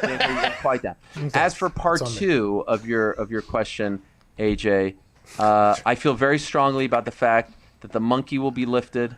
We shall win. I told you this last week. You probably weren't listening. You weren't paying attention. I don't know. You may be reading one of those fake books behind you. Listen, we're going back to Tampa 30 years. 30 years after Wide Right. 30 years after Scott Norwood. I know you guys have never heard of Scott Norwood, but 30 years ago, trust me on this, he missed a field goal against the New York Giants 20-19. 30 years later, we are righting that wrong. Led by this man, old Joshua Allen himself, the mayor of Allentown. All right. This call stinks. What? That's it? That's all you got? You've ruined the Nothing? show. You took the mask off. Show got worse. You know what I mean? 10-7. No, you want every week, Patrick. No, you want to know. Yeah, it's you versus the quality of the show. You beat the quality of the show 10-7. You just beat it to fucking death. You did it. You came out swinging. You know what I mean? The only sure thing that you ever have. I mean, are you kidding me? The guest lineup. Who do I need to talk to over there? Mansuri. I mean, the guest line, the quality of guests that you guys have been pulling lately, so pathetic. You had a Nickelodeon kid. You had a fourth year old. You guys scratching the surface that badly. Bro. Anytime you need me, 2 okay? million I'm right views here. on I'll be sitting here with this jersey next Friday, getting ready for the AFC Championship. The only question is, will the Chiefs be there waiting for us, or will it be those other losers from Lake Erie, the Cleveland Sad Sack Browns? The Browns is the Browns. The Browns is the Browns. All right, hold on, Ariel. Just real quick. Let's go into something you do know something about, okay? There's a fight this weekend. Why would they ever think about scheduling anything during divisional round NFL weekend, okay? We got 2 games Saturday, 2 games Sunday. Is this fight at like noon before the games get going, or when is it? So there's a little crossover. Main card noon Eastern. Prelims noon Eastern. Main card 3 to 6. So there's a bit of a crossover. But here's the thing. This isn't just your old, rinky-dink card. This isn't your run-of-the-mill event. This is historic, Patrick, and I'm happy you asked me that. I'm happy you're able to give me this opportunity to pump something up for the company. This is the first time in the history of the American Broadcasting Company, the prestigious ABC, those 3 letters, which you will never sniff as a member of the Monday Night Football team. But let me tell you something, a network that has been airing boxing since 1949, a network that Muhammad Ali fought on 19 times, of course, Howard Cosell, and the list goes on and on, Sugar Ray Leonard.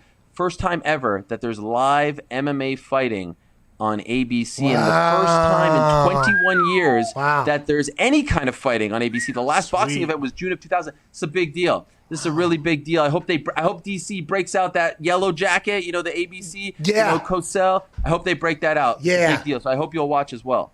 Yeah. You ever been on ABC, you? Yes, I was on the Christmas Day game just a couple of weeks ago as Kevin Durant and the Brooklyn Nets defeated the Boston Celtics. I don't know if you saw that game. It was 5 o'clock prime time. Mark Jones, Doris Burke, Helwani. It was a great little game. People, have you ever been invited back? Well, it was just a couple of weeks ago, so. They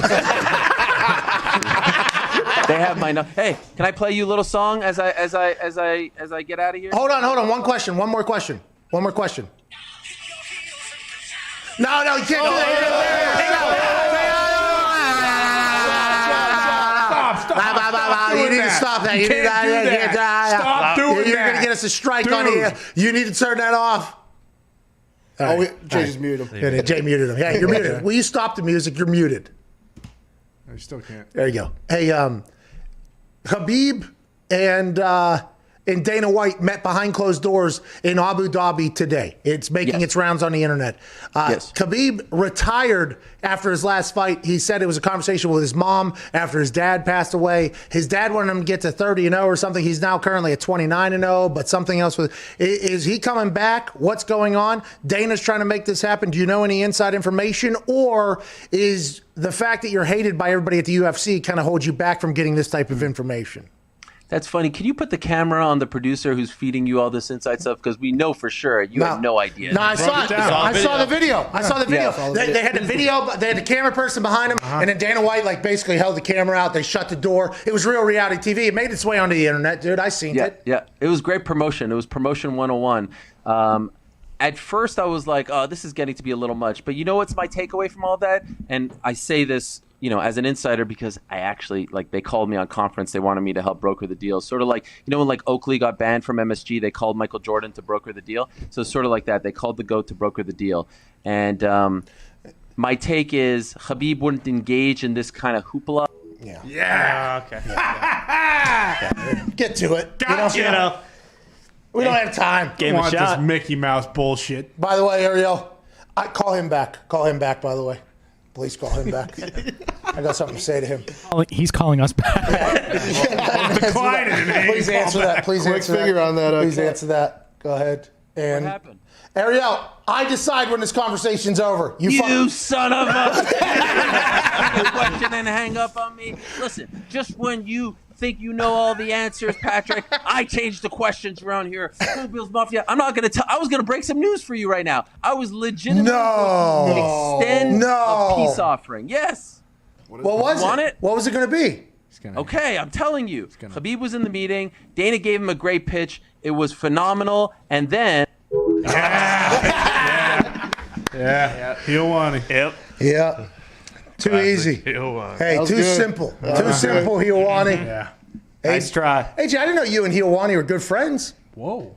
Yeah, I talked to him years ago. I've talked to him here and there over time. Yeah, I used to do a MMA show on Sirius, so yeah. Hawk and Helwani. Ooh. Helwani and Hawk. Not with Ariel, but joke would be on him if he X'd out and his number got put up there for everybody to see. Oh, that would be awesome. Could just release it on accident. Remember, Tom Green did that to the Glenn Humplick. You remember? Is Glenn Humplick, right? Was the name of the guy? Yeah. On the other side of Tom Green. Yep. So Tom Green. Do you remember the Tom Green show? Do you remember that? Yeah. He had that corner studio at Times Square or whatever, and the gimmick was that he had Glenn Humplick's numbers on those score things that flip over. You know what I mean? And for everything that Glenn did or whatever, he would reveal one number. But the number was projected on the other side to the Times Square or whatever. So he got 7,000 calls bombarded with it. Yeah, that's what we should do to Ariel Helwani. Might as well. Just read it off. All right, so if you want to call Ariel Helwani, give him a call at 9. No, I'm joking. 555. By the way, you know the first number. That is the first number. There you go. So good luck. It's possible. Good luck with the rest of them. AJ, let's go. It's time for you to make your picks, okay? 4 games, divisional round weekend. Who's going to make it to the championship game of their conference? Who's potentially going to represent their conference in the Super Bowl? Who's going to get down to Tampa Bay and win it all? We'll find that out next week. This week, who's going to earn the opportunity to play in the game to earn the opportunity to get to the Super Bowl? To tell us how it's going to go, who's going to cover, who's not. Ladies and gentlemen, Mr. AJ Hawk. First game of the weekend, Rams at Packers, Saturday, 4:36 p.m. Packers are favored by 6.5 points. Rodgers over-under on passing yards, 257.5. Goff over-under, 216.5. I think you hammer the under on that for Goff, probably the over on that for Rodgers. How do you see this game going, and what do you feel we should be hammering, AJ Hawk? Well, you can hammer the under for Goff on 216, but you never know. What if he sneaks in 2 screen passes for 120 yards? That can happen. I could see them trying to work the screen game a little bit if you're the Rams. But no, I like the Packers to win, and I think they cover the 6.5. Okay, you like the way Aaron's going to play this weekend. It feels I love the Rams defense, and I love Jalen Ramsey. I think he's going to have a good game. I think Aaron Donald's going to fight through and play well, but I just think their offense isn't powerful enough to keep up, especially if Green Bay can find a way to get on the board early and play with a lead. I just don't see how the Rams can come back. Packers -6.5. Goff under 216.5 says prognosticator A.J. Hawk. Saturday night. Over 216 for Goff. What? Because he could sneak in a few cheap screen passes that pick up a bunch of yardage for him. Okay, Packers -6.5. Goff over on a technicality 216.5. Saturday night prime time. Ravens at Bills. Bills favored by 2.5. Lamar's over under is 197.5 passing. Josh Allen over under 296.5. How do you see this game panning out? Know that the Bills have not been fantastic against the run. That seems like that is the Ravens' strength. How do you feel about this game? Prime time Saturday night divisional round football. Well, I mean, whether you're great against the run or not, it's a different run game you're facing when Lamar Jackson is such a threat.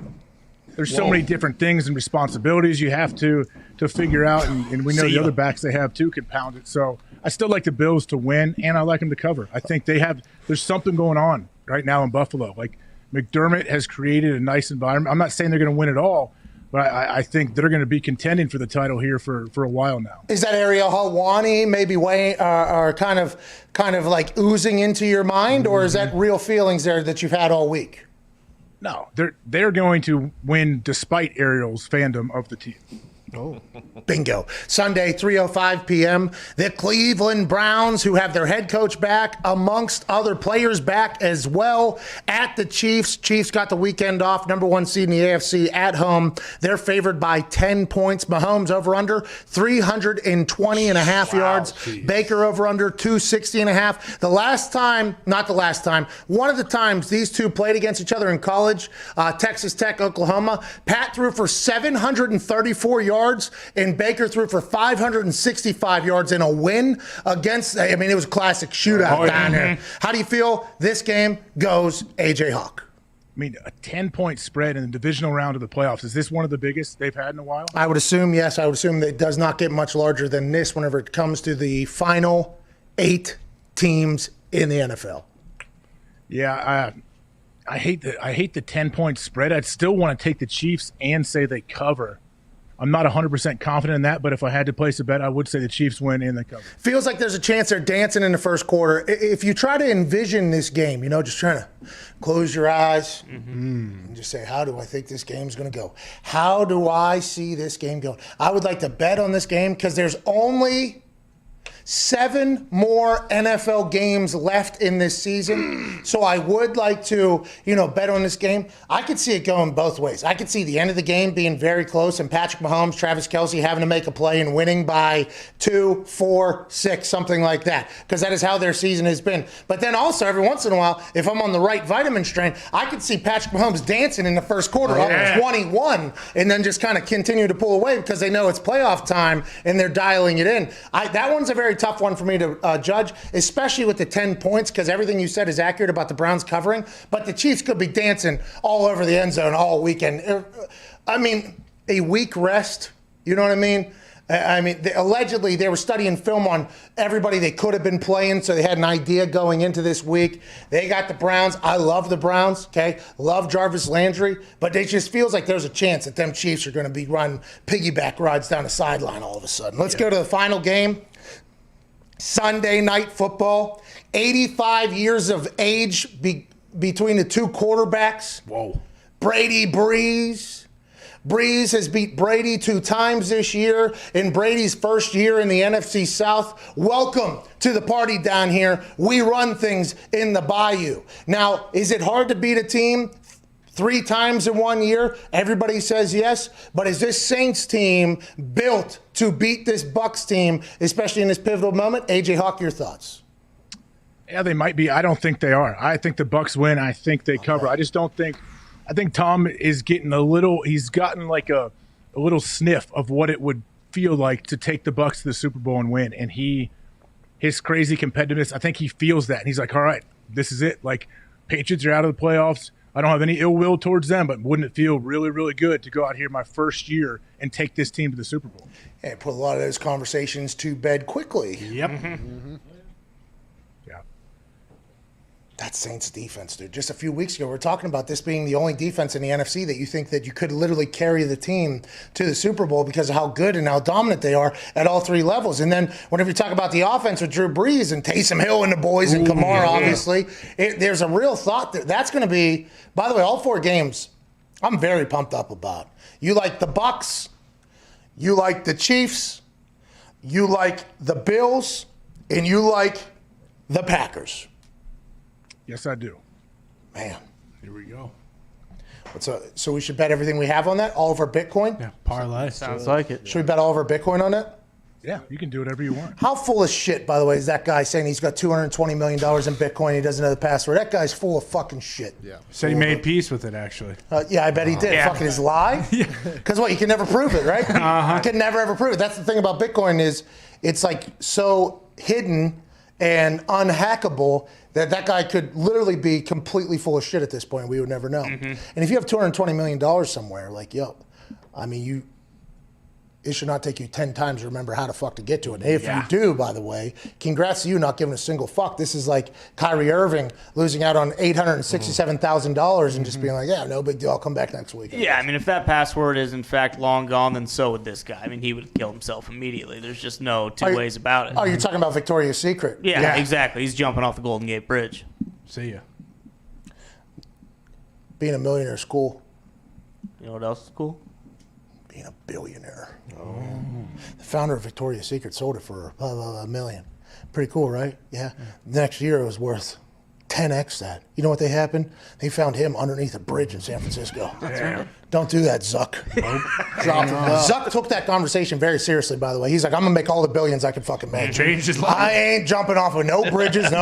I am changing everything. I'm selling an ad for everything. People can pay for whatever they need. I'm going to make all the billions because I ain't going to be like the lingerie guy. That ain't going to be me. Smart. Shout out to Napster guy. Yeah, Sean Parker. I mean, the other friend of Zuck who didn't go all in whenever he knew he had a hammer, something you should hammer, and he decided to stay in New York, and he kind of got, Eduardo Savage diluted out or whatever. Sean Parker, 4%, $4 billion walked away.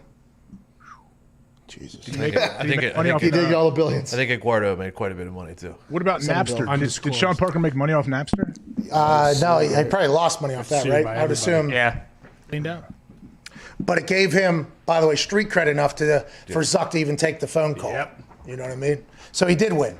He earned $4 billion from Napster. Good for him. That's what he earned. $4 billion from Napster because he did. When Napster came around, and the youngs might not know this, it was a game changer. Awesome. It was a complete game changer for everybody. Now, musicians hated it. Yeah. Obviously, they did not like it for good reason, a lot of hard work or whatever. But if you were just a kid who just, hey, here's some music, I'm just going to go and listen free, kind of get around the system here. Old Sean Parker really helped us out. And then he inevitably got killed and crumbled and then kind of came out through the ashes or whatever after having sex with a college girl. Oh, yeah. Remember what I mean? That was tough.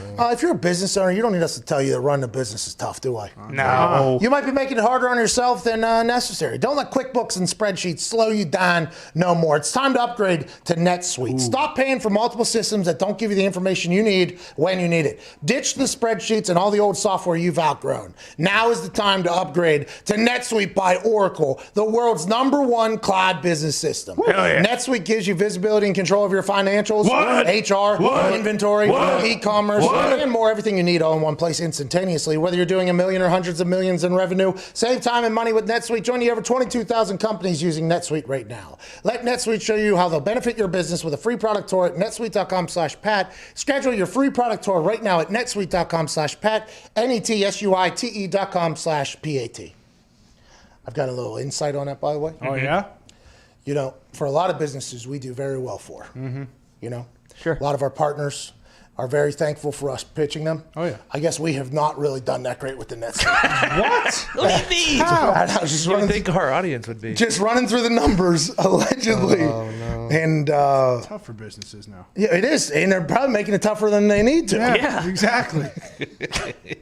Allegedly, people are listening to us for ideas on how they should run their businesses. Well, maybe they should. NetSuite helps a lot of people. 22,000 companies. And it could be yours next. Yeah. AJ, we got no time left. Do you have anything to say to them? Nope. Big thanks to SiriusXM listeners all week. We appreciate you. We understand there's a lot of different options on this particular platform. The fact that you rock with us every single day, we can't thank you enough. We'll be back on Monday after an electric NFL weekend. Chris Mad Dog Russo with Mad Dog Unleashed is on the other side of this 6-minute break. We appreciate you. Have a great fucking weekend. Wasn't my best. Wasn't my best. Normally, I come through like an AR there at the end, and I can fit in like 35 to 40 words in about a 4-second, kind of run before we go hard. That time, I just kind of, I backed off the trigger a little bit. Slowed it down. Have a great weekend. You know what I mean? Conserved I thought ammo. it was good. Huh? Conserved ammo. Well, I guess that is what you're supposed to be doing nowadays. Yeah. Yeah, you are. Tough to get. Almost harder than Bitcoin at Very this expensive. point. Very expensive. Much harder than that 220 million that guy allegedly has. You can say that. AJ, you got any Bitcoin? I actually, just messing around on one of the apps. I've bought tiny little chunks of it over the last couple of years. Do you have Bitcoin Cash or Bitcoin? I don't know what you mean. See, So that's you, the you don't problem. know. I don't understand. So you don't I have absolutely do not understand What's your Bitcoin. I've password? listened to the guys that talk about it and all this stuff, and I still can't figure it out. Well, I watched a documentary on it, and there seems to be a lot of drama between Bitcoin and Bitcoin Cash. Ooh. There's a lot of, because Nero Hira, Masabushi. the founder of Bitcoin. Supposedly. They don't know for sure, but yeah. No, we do know. Yeah. He is in high regards to everybody that's in the Bitcoin community. He hasn't admitted it, though. And there's no guarantee. He hasn't said, I'm the guy that started Bitcoin. He has the papers. Okay, the papers are there or whatever. Allegedly, what he wrote down, like the Bible of Bitcoin, people have kind of changed and kind of made their own thing. Oh. So one of the original fans of Bitcoin decided to make Bitcoin Cash. Turns out that became quite a confusion for a lot of people buying Bitcoin Cash, and Bitcoin turned into a much different thing. From what I've learned from the Prime doc that I watched.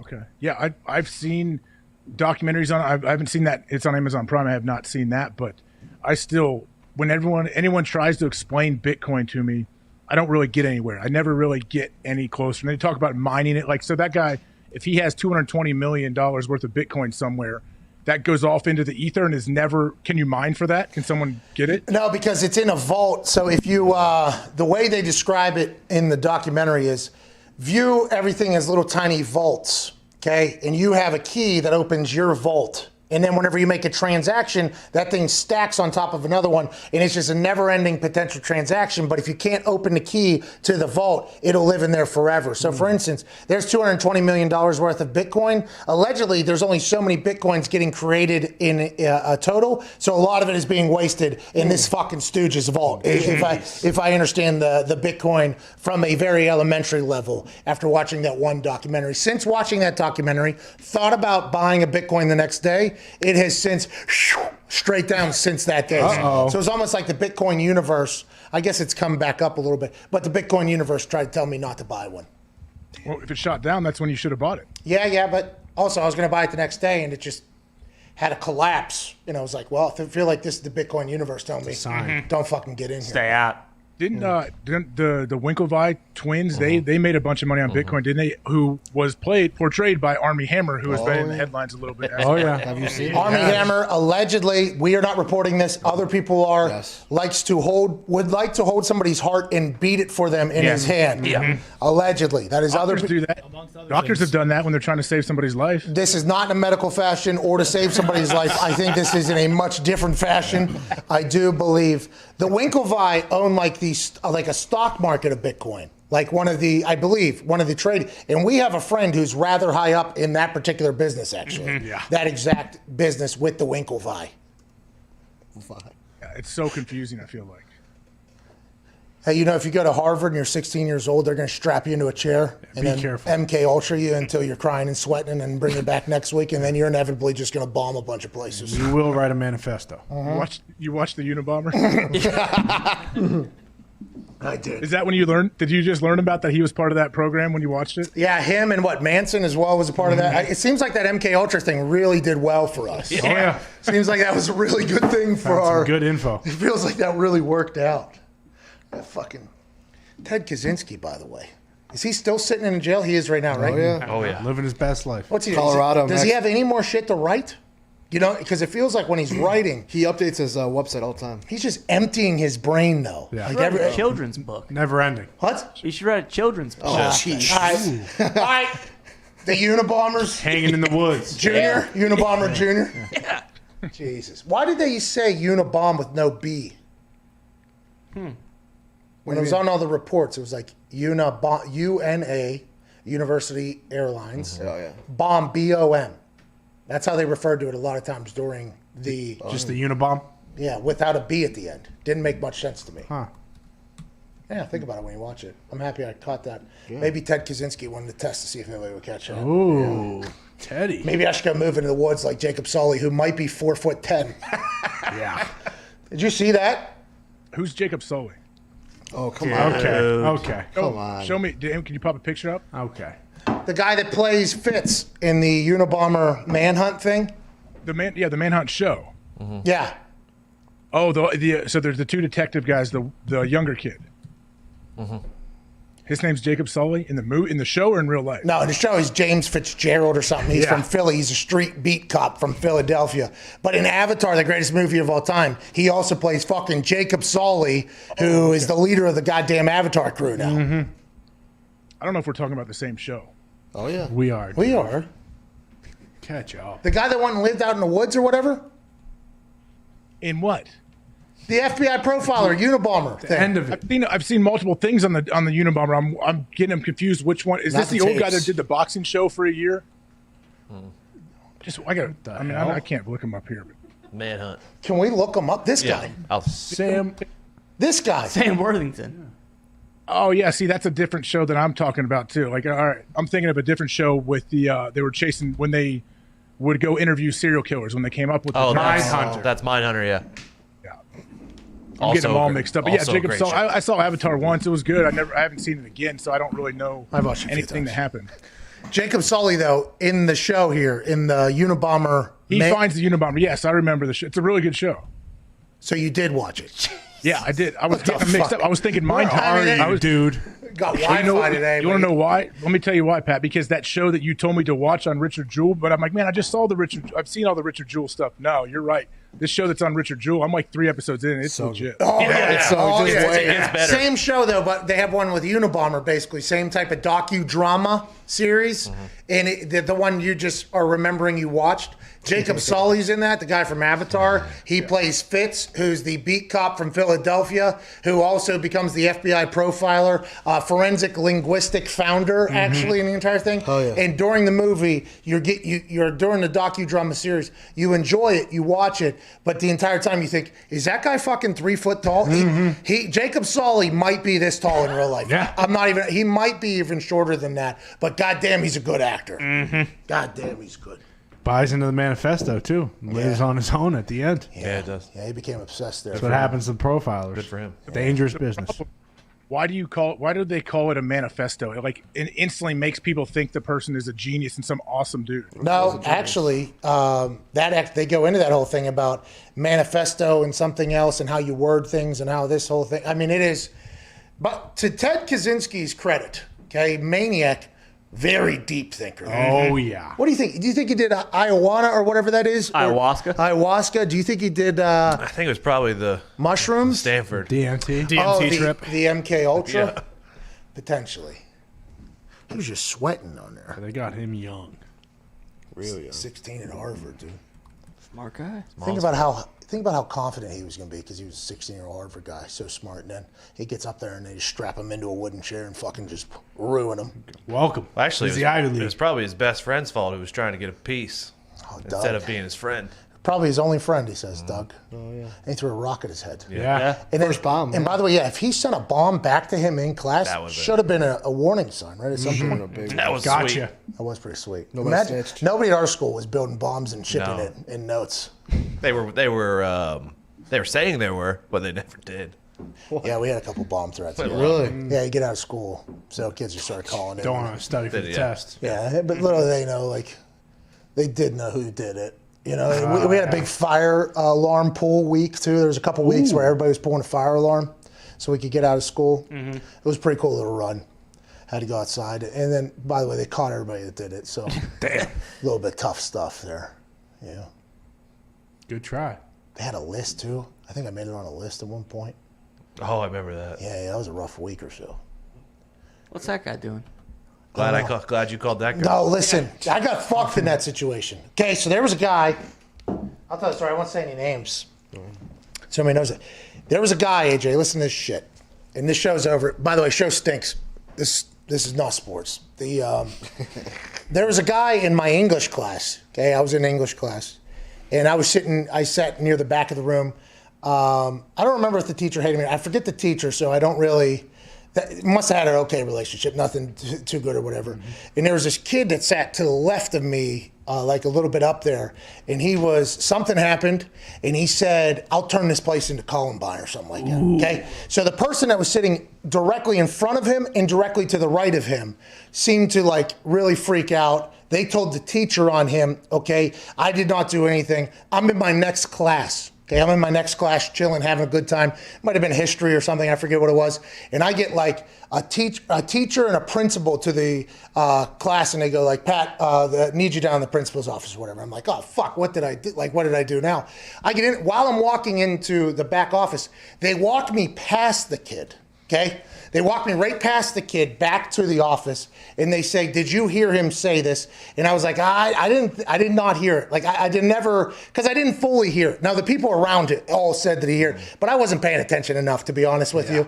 And then I leave the thing. I get called in a question for it though. That kid got expelled the next day or whatever. Gee. And I still think to this day that he thinks I went in there and was like the guy that said, yeah, that motherfucker said he was going to do Columbine. Found a list in that kid's locker, I guess, so he was potentially thinking about killing some people. I do believe me and some people I knew were on that list. And I often wonder, was I on that list strictly because they made me do a fucking, like, fashion week walk right past them into the thing? I think so. I'd like to think so. I was pretty nice to him. That was a sketchy moment in my life. I wonder what that kid's up to. He got fucked over, I think. I don't think he meant he was actually going to do it. Maybe. I didn't hear it. He's got a list in his locker. Yeah, well, you know. Pretty damn. I mean, whether he meant it or not, it's understandable that he got expelled for saying something like that. Yeah, but I still wonder to this day, like. You should have kept tabs on this guy. I would have if I were you. Yeah, I'm starting to think of it now. Now that I've seen Eric Rudolph run, you know what I mean, and the Richard Jewell one. Could have had like a Steve Buscemi, Billy Madison sort of situation. I wish I would have came out there and said, "I said nothing." You know what I mean? I wish I had enough forethought. Just gives you fucking knuckles. And by the way, that's the first time the principal or anybody was ever like nice. That's the first time I wasn't like getting accused of doing something. And like that's the first actual like, "Hey, we need your help here." I'm like, "Okay, what is it? Did you hear this kid say he was going to shoot up everybody?" Whoa, what? No, I didn't hear it. No, not me. All right, we're going to have you walk right by him, and then we're going to expel him. Oh, okay. Why don't you wink at him when you're walking by? I appreciate that. That's spit on his shoes. Jesus Christ. The answer for the Unabomb, every FBI case has to be 6 letters long. Smart. So that's why. Okay. Oh, Okay. If you're wondering. Happier. You're always observant as I am.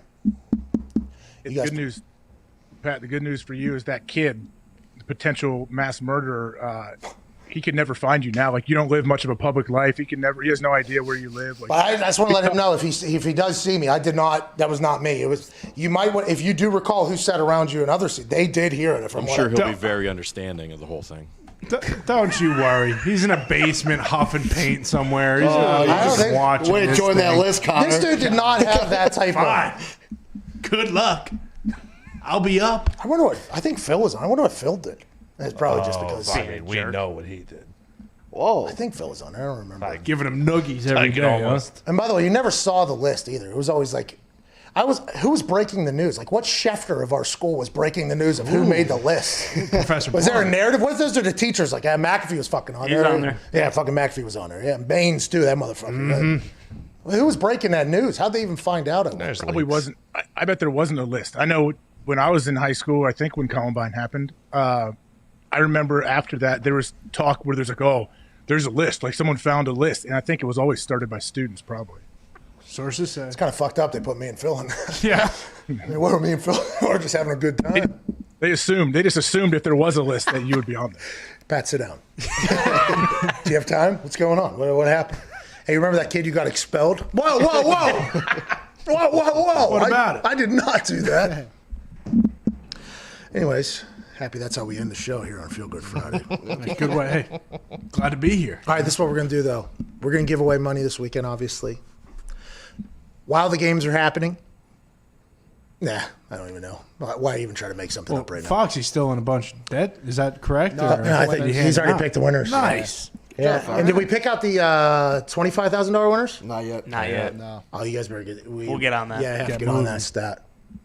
I will add more money if you guys don't want to do that. You know what I mean? If you guys don't want to get the job done, I will make the workload a lot harder. We'll get it done. Everyone's got to drop their Cash App and Venmo in the comments, though, and probably like the show as well on there. Yeah. What's that? There was a hashtag. Yeah, it's watching PMS. I guess. We might as well just drop them below and fucking like it up. You know, There was a hashtag. Hashtag I remember. watching PMS. Who's going to pick the winners there? Sounds like Connor. You know what? I will. Yeah. Connor's I'll going pick to the winners. Probably 250 of them. Really? Already chosen. Smart. That's a lot of work you're putting on old Phil's Yeah, plate. well, that's Phil's going to fine. be very appreciative of that. You'll probably end up on maybe a list or two as well. Oh, Phil's list. Hey, Phil, here's 250 people you got to pay. Didn't you say 20, 1,000, and 5,000? That's exactly what I said, actually. Shout out to you for paying attention and for you for reminding us, because I did forget that for sure. I remember. So we got 21 winners now. Here we go. That cuts Phil's workload down quite a bit. What'd you say? 275. He's gonna give $100 to 250 people. Go get some Arby's this weekend. I wonder how those Arby's bricks are doing. Old buddy, They that one guy through that brick. Yeah, they're gone. I'm so happy for him. I'm so happy. Why don't you let Mitt try to hand out some of this money? Hey, listen, Mitt already has a lot. Mitt has a lot on his plate. He has to do all the giveaways for my Game Day giveaways. He has to handle it. He sends a DM. You know, the beginning, we had to work through some kinks, obviously, but Mitt is on it, dude. Yeah. This particular thing, I think we don't need to add more to his workload, but we'll figure it out. Should we take a phone call here? Dan in Vegas. Oh, Jesus. Yo, boys. Dan, you all right, bub? What's going on, pal? Good afternoon, you beautiful people. Oh. Hey, I just completed my 36th trip around the sun. Happy birthday. Happy birthday. Thank you. I just wanted to take some time out to thank you guys. You know, as life gets dark sometimes and there's a lot of negative things going on in the world, you guys are kind of a light in the tunnel. Oh. You know, you remind your listeners, me included, that when life comes running at you, you meet it in the hole and you drive it to the sideline. That's what you do, Connor. That's what you do, Connor. Thank you so much, Dan. We appreciate you. Let's go to Jeff in Winnipeg. Up there in Canada. Hey, don't you know there? What's going on, Jeff? Hey guys, how you doing? Happy Feel Good Friday. Hey, happy Feel Good Friday to you as well, Jeff, up there in Canada. What do you want to talk about? I'm just wondering if you have any plans. Maybe you could break some news yourself. Maybe you enter the Royal Rumble coming up. Get yourself back in the Federation. Start kicking some more ass. Appreciate you, Jeff. That means a lot. I've not been asked to be in the Royal Rumble. There's breaking news right there. I do believe I would not be in the Royal Rumble. Okay. There's breaking news right there. Son of a bitch. There's breaking news right there. Let's go to Michael in Missouri. What's going on, Michael? I'd break my fucking Hey, neck. Pat and the boys, how we doing today? I have never done the old what you would have to do to get eliminated. And to be honest, I'd probably be fed in there. We're doing great, sir. What do you got? Sorry. That's the thing. You want to get eliminated, though. Yeah, but getting eliminated involves quite a tumble. Spectacle. I mean, it is pretty high now. No, maybe I don't get eliminated. Maybe Exactly. I fucking win it. Couple guys you're in the ring the You know whole what? I time. learned how to. Excuse me. I'm sending you out of here. Yeah. See ya. Hey, thanks for coming. It's been fun. Get the fuck out of my ring. Get your bags and get out. Could you imagine if I walked in there and said, "Get the fuck out of my ring"? The amount of punches I would eat right in the mouth if I did that. Still be standing. I don't think so. And I do believe if I don't know. Brock's probably not in, I guess, right? No, Brock might be in it. Who knows? Because he hasn't been around. He's not the champ right now, so he could be. I think Brock would land one of those things, which he calls hands, which are actually the size of honey baked hams, and it would land right on my face, and then he would just pick me up and do one of those like movie throws out of there. Toss you out the club. Yeah, but that's So maybe it's a good thing that I haven't been invited. Well, with Oculus boxing, I mean, your dodging skills are they're climbing. Yeah, you're right. You're 100% right. I forgot about that. Maybe I can get the Royal Rumble in the Oculus so I can practice a little bit. Here we go. There's an idea. Maybe walk in there and just see ya. You know what I mean? Yeah. 2 weeks left. What? There's always time. Michael, what do you want to talk about? Yeah, I think you should just go into the Royal Rumble and slap Lesnar right in the mouth. Yeah. Good pivot. Good pivot. Michael, I think that's an ultimate heel move. I think it's a bad idea. That would be a bad idea. There's one thing you can go ahead and put on most pieces of paper or even etch it into stone. I will not do that to Brock Lesnar. I've actually been on record of saying that when the aliens inevitably come down to do-si-do with us, and if they want to fight, if that's what they would like, I think we should send Brock out there. I think that's the person we should send out there. Maybe even send Heyman alongside of him with a microphone to really see how it goes. But that is the person I'd send out there. What do you want to talk about, Michael? I was wondering earlier today, Urban Meyer had his press conference with the Jags, and those idiots over at Bleacher Report put out a timeline saying that, or a message saying that he wasn't clear on picking Trevor Lawrence. He wasn't. And I was just wondering, like, why don't teams do that if they have the number one pick? Like, if there's a surefire first overall pick, why don't teams just say, yeah, we're taking this guy? I would assume the NFL doesn't want to do it, so it builds up a little bit of hype towards the draft or whatever. But, I mean, Lombo, who dropped the bombo yesterday that Urban got hired, he quote tweeted basically what Urban said, where Urban talked about a lot of elite quarterbacks. He said Zach, I believe, he did not mention Mac. He mentioned Fields and he mentioned Trevor Lawrence. And he said, this is the biggest decision I'll ever be a part of. Shad Khan, in his conversations with him, called it a monumental decision in the history of the organization, which obviously it is and everything like that. But everybody believes he's taking Trevor Lawrence. I don't know why you don't say it. I guess because you think that there's a chance that I have no idea. I honestly have no idea why you wouldn't say it. There's no reason to say it. Like, why would you? Sure, yeah, there might be a 99% chance they do take Trevor Lawrence. There's a lot of time between now and the draft. And, like, why would you give it away? Like, what if somebody really wants Trevor Lawrence and they give you some crazy amount of picks and they give you, like, a franchise quarterback that may be in his 8th year or something? Would be dope to go out there. And do you have an exact team there that you think is potentially going to do that? No, I did start thinking of like, who's the quarterback in his 8th year? No, I meant like the only way they would give up somebody that is good enough would have to be a quarterback that's not on the very end of his career, still has time left. You're like, okay, this guy can play. I guess it's not Urban Meyer's style after listening to him talk, but it would be cool if you went out there and said, hey, we got Trevor Lawrence. If you want him, come get him. It's going to take a lot, though. Like, that would be just the most obvious thing, but everybody in the NFL knows what's going on. Watson, right? Is he the only one that would probably be worth the number one overall? Yeah, and then, I mean, number one overall, then you have to give him a bunch of picks. So is that in Urban's vision or not? You know, 2020 and 2021, Urban's vision is like LASIK, dude. The draft drama builds. 2020.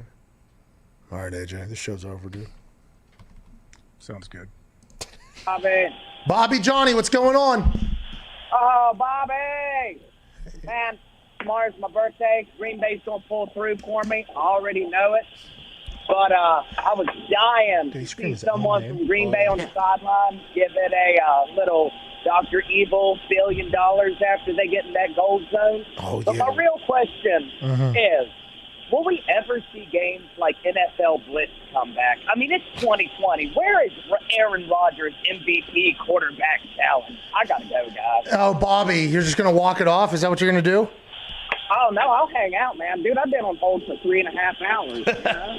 You've been on hold for 3.5 hours as soon as you got your shot? You went and took your shot asking about NFL Blitz? What? You gave a call in from West Virginia while you're standing around a bunch of hard, heavy work equipment? What? You said, hey, listen, I want to talk about Aaron Rodgers in the sideline with the stupid face, and you thought that was going to be an absolute home run of a phone call? What? Whenever you were on the phone thing, it never said what you wanted to talk about. It just said Bobby Johnny, and I said, hey, I need to talk to Bobby Johnny, and as soon as we answer, you said, hey, Bobby, to your own fucking name? What? You always say your own name whenever you walk into a room. What? You walk into your house, you say, hey, Bobby. What? You walk into church, you say, hey, Bobby. What? You walk into this call, you say, Bobby. What?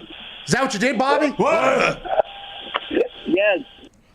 See you, Bobby. Hey. Bobby. All right, that's the show. You guys have a great weekend. Hammer Downs in like 10 minutes. Cheers, AJ. You're the best. Everybody have a great weekend. We can't wait for Overreaction Monday. See you.